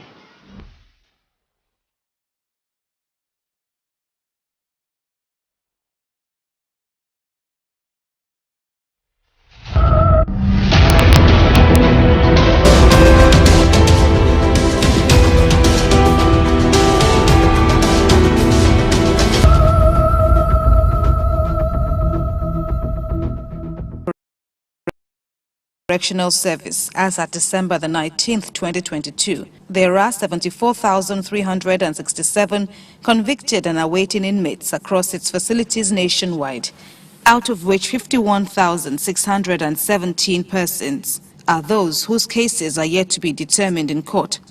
Life as an inmate in Nigeria comes with many denials, but it's not all gloom. In my life, I've never face such a thing. For me to be in a correctional center, that's another life entirely. It's 5 years now since Ahmed's arrest by Nigerian customs officials for being in illegal possession of cannabis amounting to 114.6 kilograms. This occurred around Tollgate bus stop on the Lagos-Abeokuta Expressway in December 2017. Upon the assurance that we will protect his identity, we can only use his first name and conceal his face. Ahmed's passenger, who he says owned the contraband items, had told him it was manure when he boarded his vehicle, but bolted away on sighting the men of the law, leaving the newlywed father of a newborn to his fate. The 37-year-old tells me he was first taken to the Customs Federal Operating Unit at Ikeja, and after he was detained for 8 days, he was transferred to the National Drug Law Enforcement Agency, where he spent more than 4 months before his battle to clear his name moved to the Federal High Court Ikoyi. Owing to his inability to meet his bail conditions, he was remanded as the Ikoyi Medium Security Custodial Center throughout the trial. He also utilized opportunities available in custody to be productive. There is no way you meet a lot of criminals, and there is no doubt about that, but there are good ones as well. So at the end of the day, I was able to good ones. I didn't even tell them, those who are criminals, that they should desist from that. So doing that gave me more opportunity to teach in correctional school in Ikoyi. So I channeled that to teach most of the, those who are passionate to further their formal education. The history graduate from the University of Ilorin admits that despite his positive mindset at the facility, he was at the brink of pleading guilty to a crime he didn't commit, but he got help from an unexpected source. After a full trial spanning 5 years, the judge, Mohammed Liman, discharged and acquitted him on April the 7th, 2022. The judge called me a lawyer after I'd pleaded guilty because due to the frustration I'd encountered in prisons, and I said, okay, for me to stay longer, because when you are in prison, you face a lot of problems, and because of that, I said, okay, let me even decide to plead guilty and let me have my way out. But immediately when I pleaded guilty, he rejected that. He said, boy, you know that your future is bright. I've read your statement. You are not guilty, so let's allow the law to take its course. That was the time when the family lawyer, decided not to go ahead with the case. So he gave me another a week to go back to prison. Maybe I will have thought over what he advised me, So when I got back, one of the correctional officers actually told me that it's a mess because the prayer you've been praying, so that's the way God wants to answer your prayer. That I should go back. It's like the judge ready to give me a legal counsel. So, and I went back the following week. Then he gave me a lawyer. The lawyer actually stood from from where the family lawyer stopped to the end. Not all inmates are hardened criminals, and though they may not be at the accepted levels, there are measures in place across Nigeria's correctional facilities to positively engage inmates while in custody. But it is also important to prepare them for life outside the prison walls, which for many former inmates is tough. When I came out, it has not been easy for me to leave the real world for almost 4 years and come back again. When I came out, I do believe that I slept in a classroom for almost 4 months before I could get an accommodation. The Center for Legal Support and Inmate Rehabilitation assists willing inmates with psychosocial and life skills that help them cope with incarceration and post-incarceration. You're only aware of people who are in the prison. Oh, we are able to release 20 persons. Well, those 50 persons have reintegration stories. Those 50 persons have reintegration challenges.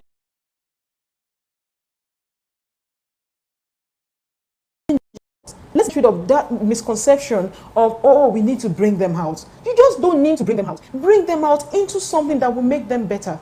Empower them while they are there, so that at least there's a foundation that is being built. And when they come out, they can now eventually start developing on that same foundation.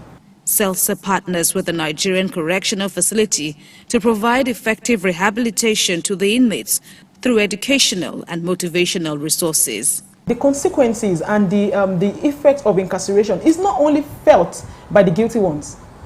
It's felt by whoever steps into that facility has to face that reality. Whoever steps into that facility has to face the reality. Because if you spend 4 years fighting for your innocence, by the time you come out in 4 years that is giving birth to just right before you entered, it's already in, almost approaching primary school. You understand what I'm saying? So you're disconnected from society, disconnected from family, disconnected from your means of livelihood, disconnected from everything that you were used to prior to that time. So coming out and adjusting is always a very huge challenge. Ahmed, who is now employed, is an example of resilience, and he is thankful for the support of family and benefactors. He encourages other inmates to look beyond their present circumstances and take advantage of opportunities to live productive lives.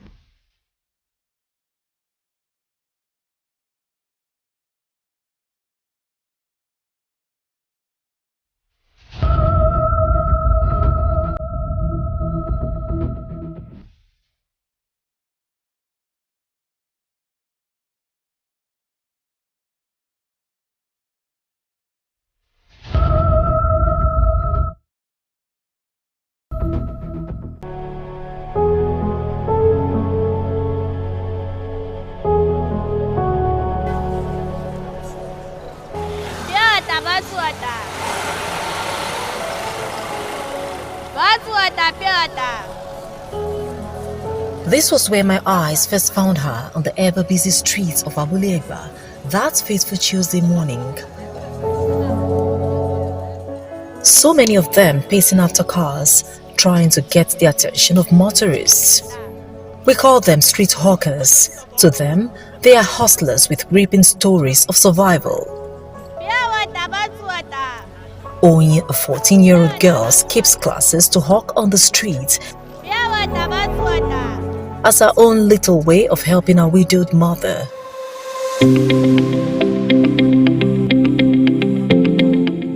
Sachet water, popularly is a commodity in Nigeria that used to be one of the most affordable.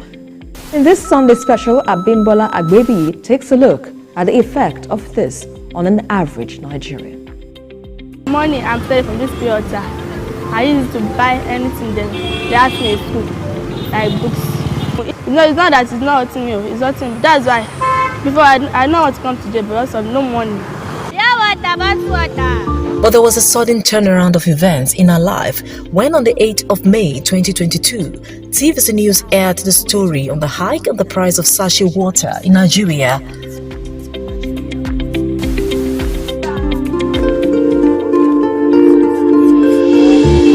It was a story I set out to do to look at the impact of this sudden hike on Nigerians.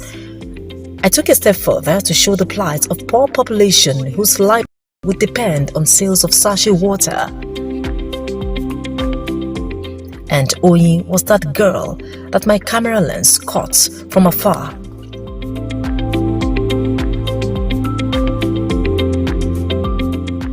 Since the story aired, there have been reactions from people as Oyin's touching story caught more attention than the initial subject of the story. Out of the many calls I got on the story, one stood out. A woman who lives in London with her family decided to reach out and offered to help the family. Her first goal was to take her off the streets and put her back into the classroom. I was asked to get more information about the young girl and her family.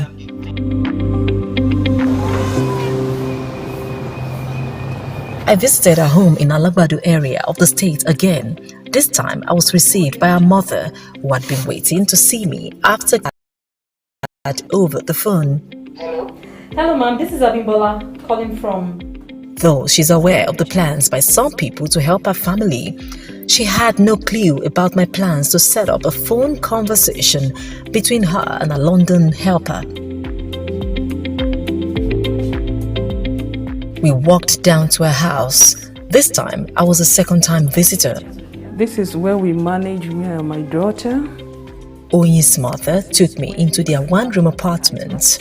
I was greeted by a dark, dingy room with a faulty ceiling, a room with no bed to sleep on, but 2-ton sacks of cement and a mat. This is what she sleeps on with her 3 children since her husband passed on. This sack, you put it there for him to sleep. Okay, so somebody sleeps on this, the boy sleeps on this sack? Sleep, yes. While you sleep where? On the mat with my 2 girls. Being widow is not that easy. If you don't have the courage, somebody to stand by you. Oyin's mother lost control of her emotions when she heard for the first time the voice of her helper and the things she planned to do for her family.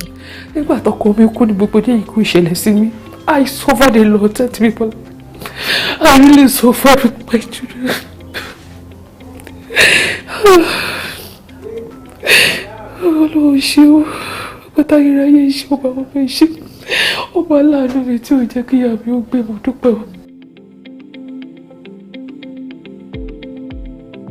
Payment of her daughter's school fees, a monthly allowance of 70,000 naira for their welfare, a substantial amount of money for her to start a business, and an affordable and furnished apartment for them. All of these look too good to be true to Oyin's mother. Congratulations, ma. Thank you very much. God bless you. Congratulations. Congrats, ma. Thank you very much. The search for an affordable yet befitting apartment was a long walk. We went through the hurdle in search of accommodation. And yes, it was tiring, a bit discouraged, seeing the condition of most of the houses inspected.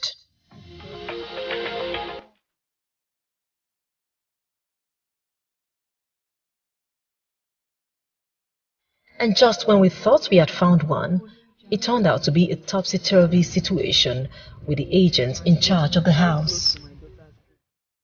Months after, Oyin's mother found the house. TBC will never run down by the grace of Almighty God. And TB Bola, you too will never lack. You will grow more than this by the grace of Almighty God. A 2-bedroom apartment furnished for the family.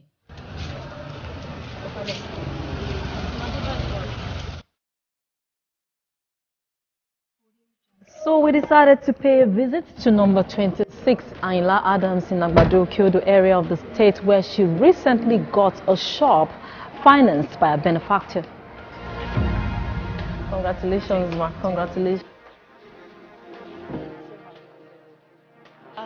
My helper in UK. Days after, she opened her shop, the one-time bread seller, now a shop owner. She couldn't hide her joy while our London helper prayed for her over the phone.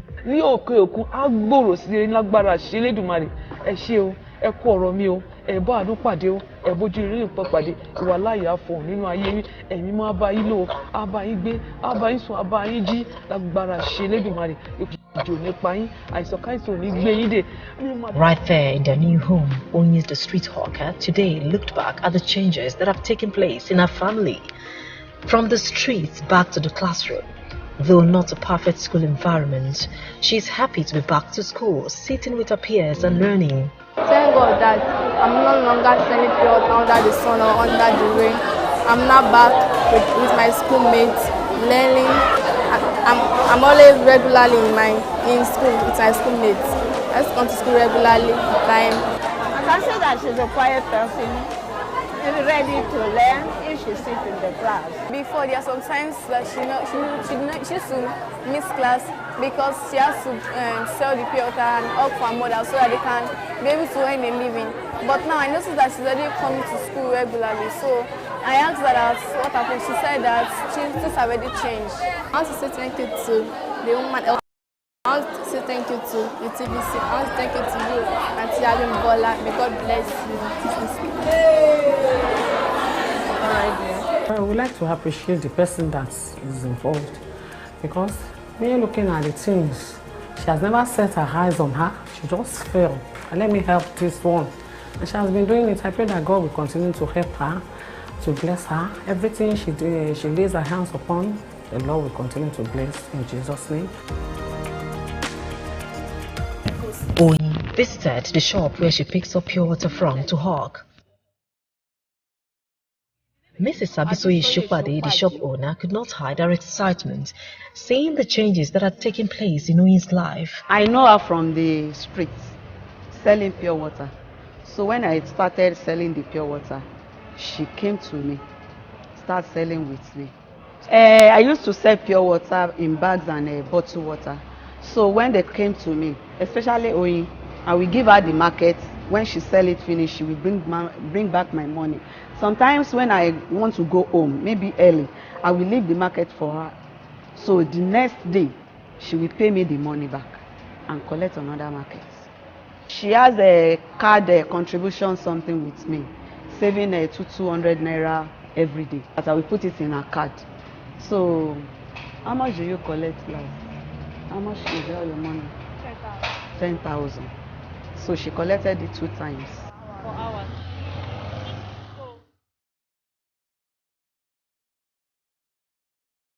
I never thought that one day.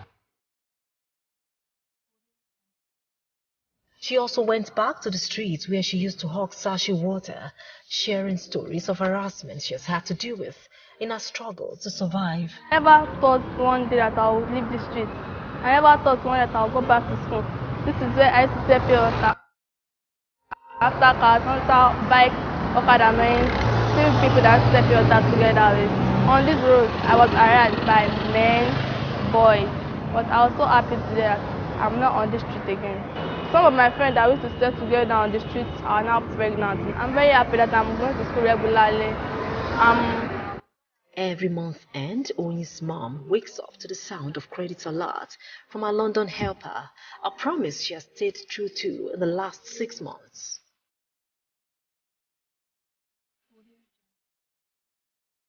For us, it started as just a pure water story. For Onyi's family, it is much more. It is a life-changing experience.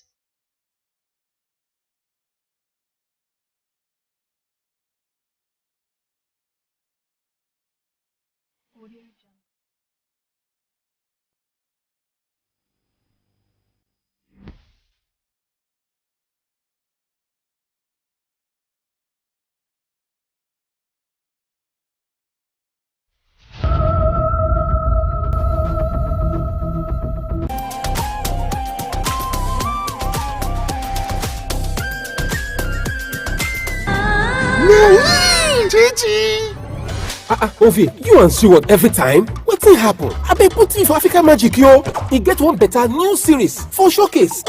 Wale, you dey play? We no get that channel. Africa Magic Showcase? Why don't we then step up and get boosted, Sir John? Time to step up and enjoy top entertainment. Yes, sir. Step up and get boosted.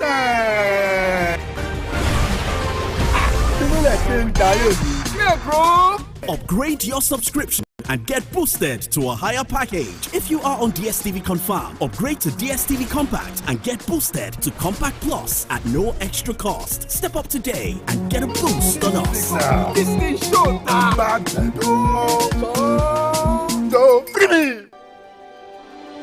TVC Communications, Nigeria's leading independent broadcast company, has been officially designated as a great place to work. Over the past few years, we have transformed our workplace into one which is respectful, caring, rewarding, and provides great benefits to all our 500 employees. We thank our team for giving us the chance to show that partnership between employer and employee really works. TVC Communications, officially designated as a great place to work, and now the only broadcasting and media company, not just in Nigeria, but throughout continental Africa, to be fully certified. TVC Communications, a great Nigerian company, a great Nigerian place to work. At TVC News, wherever the big news story is happening, we're geared up to break it. TVC News, first with breaking it.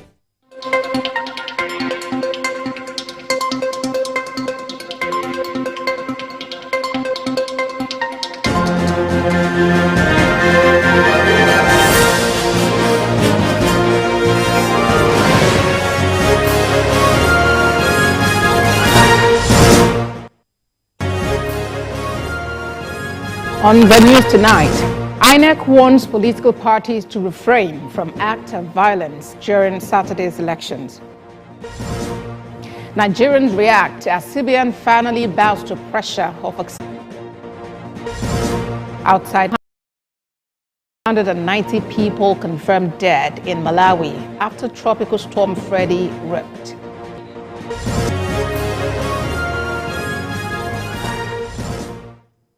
This is TVC News at 7, reaching you live from our headquarters in Lagos, Nigeria. We begin from the nation's capital, where the Independent National Electoral Commission has urged political parties to prevail on their supporters to refrain from acts of violence during Saturday's governorship and state assembly elections. INEC Chairman Professor Mahmoud Yakubu also thanked security agencies for the professionalism of their personnel during the conduct of the presidential election, which he describes as largely peaceful.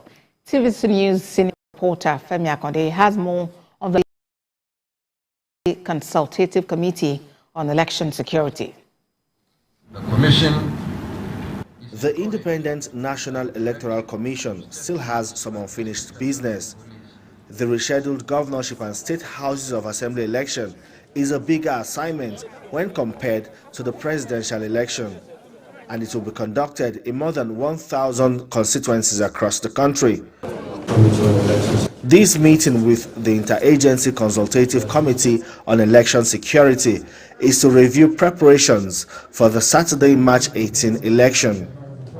As candidates and political parties head to court to settle the disagreements over the process and outcome of the presidential and National Assembly elections, INEC looks forward to an improved conduct in the governorship and state houses of assembly election. The governorship and state assembly elections this weekend, then the national elections held about 3 weeks ago. Unlike the last elections involving 470 constituencies, one presidential constituency nationwide, 109 senatorial districts, and 316 House of Representative seats, the state elections will involve 1,021 constituencies, 28 governorship, and 993 state assembly seats. There will also be more candidates involved and more collation centers to protect. These are also local elections involving keen contests. It is therefore important for parties and candidates to speak to their agents and supporters to see the elections as a contest and not war. The stakes are higher this time around. There are more candidates and mistakes of the past must also be avoided. Security agencies will have to work extra hard, especially with the deployment of more personnel and equipment. Political parties and candidates have been asked to maintain decorum in the political space. I want to also urge the same individuals, especially at the state level, to demonstrate the same level of maturity, the same level of discipline by calling their supporters to conduct themselves in a manner that is congruent with the expectations of the larger Nigerian society. Of course, there are channels for laying complaints and for addressing these complaints. We must comply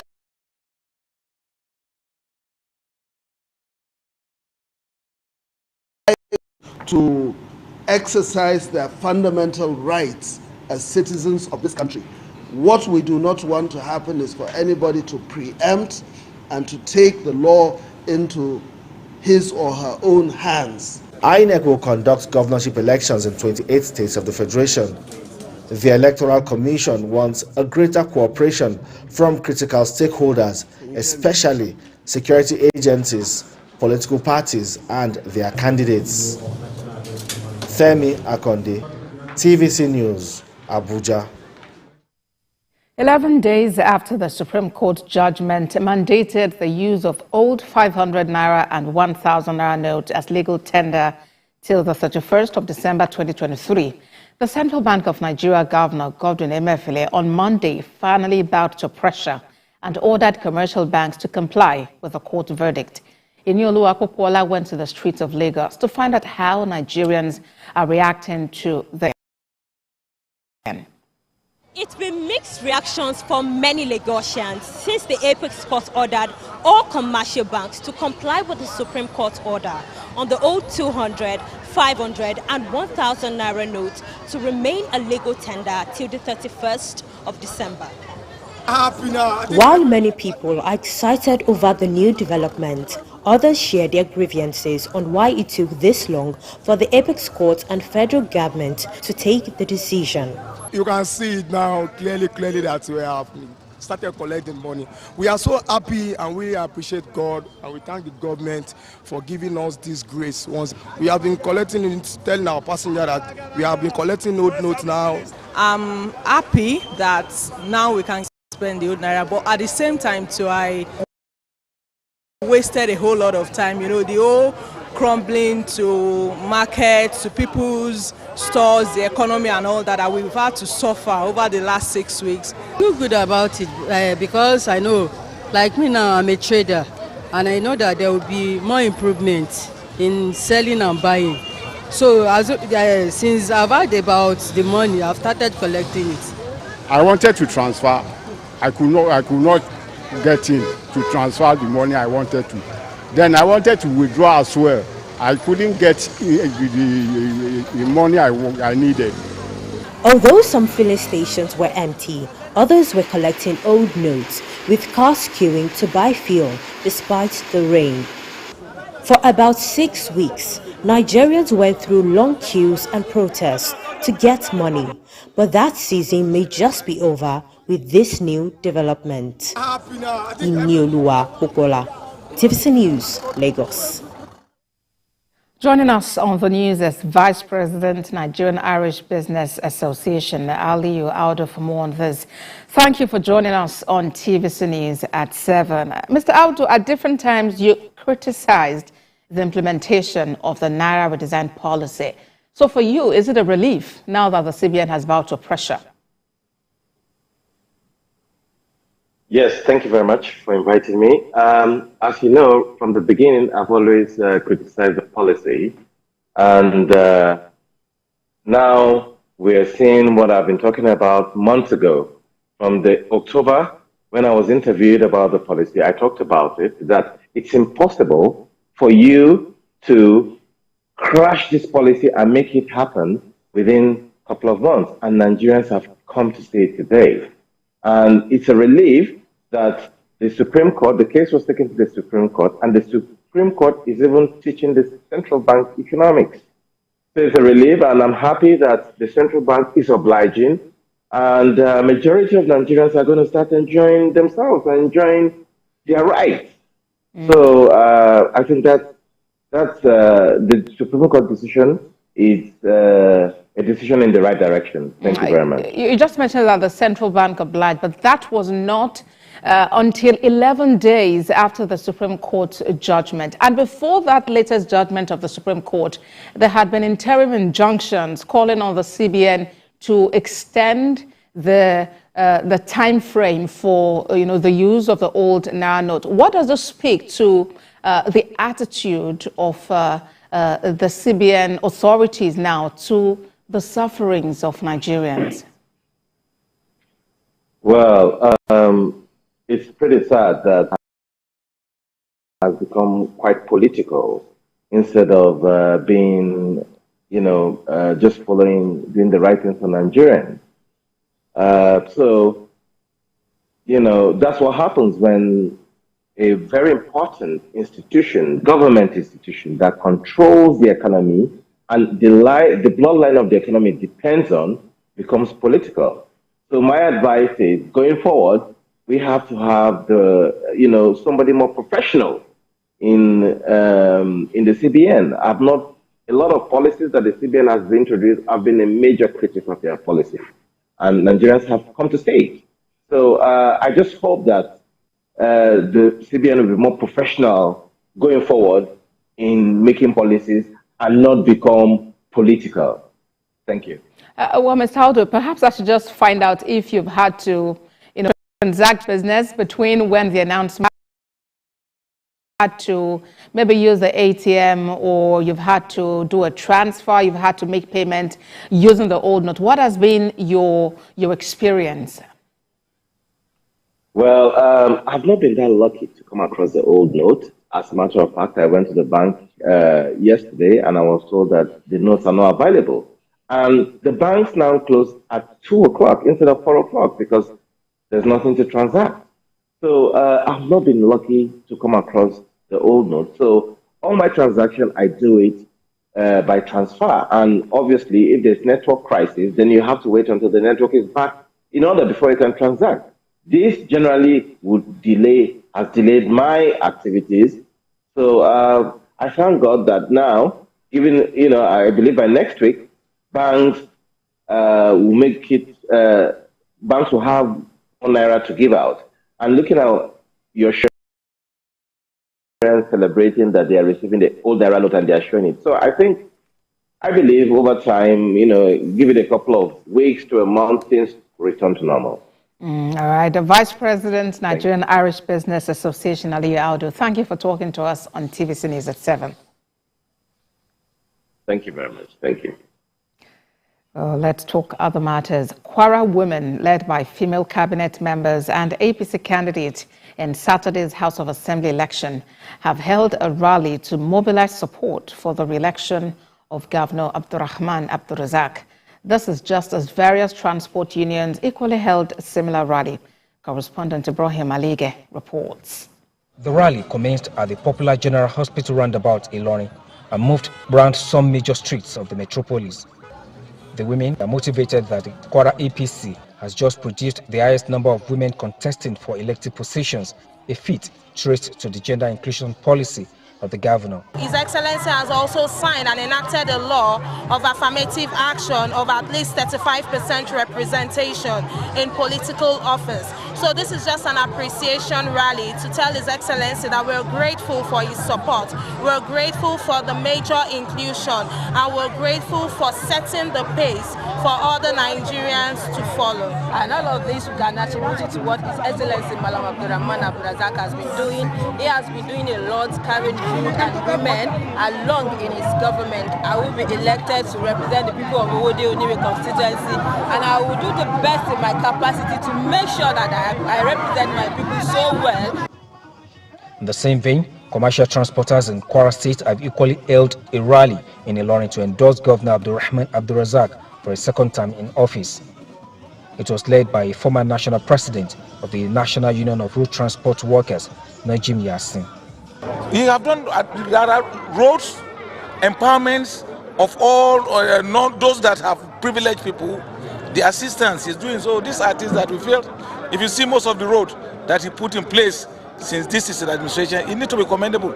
And for him to allow him to continue for the second time so that we can see more good things in Kwara. In the meantime, some political and youth groups have equally endorsed the re-election bid of Governor Abdul Razak. What we intend to do is to commend him and his running mate, the Deputy Governor, our own Kayode Alabi, to all well-meaning Kwarans to please repay good for good and vote massively on 18th March 2023 to return them for a well-deserved second term in office. Our message to all youths and women in all our 16 local governments is to see all this coming Saturday's election, the gubernatorial and the state election is a revolution between the anti-youth governor and the youth-friendly APC-led government of Abdurrahman Abdul Razak for second time. APC won the presidential and national assembly election in Kwara State with a wide margin in February. Ibrahim Alige, TVC News, Ilorin. When TVC News at 7 returns, activists resume call for the sack of chairman of EFCC, Abdurrashid Bawa, over alleged politicization of the commission and disobedience of court orders, among others. Stay with us for details.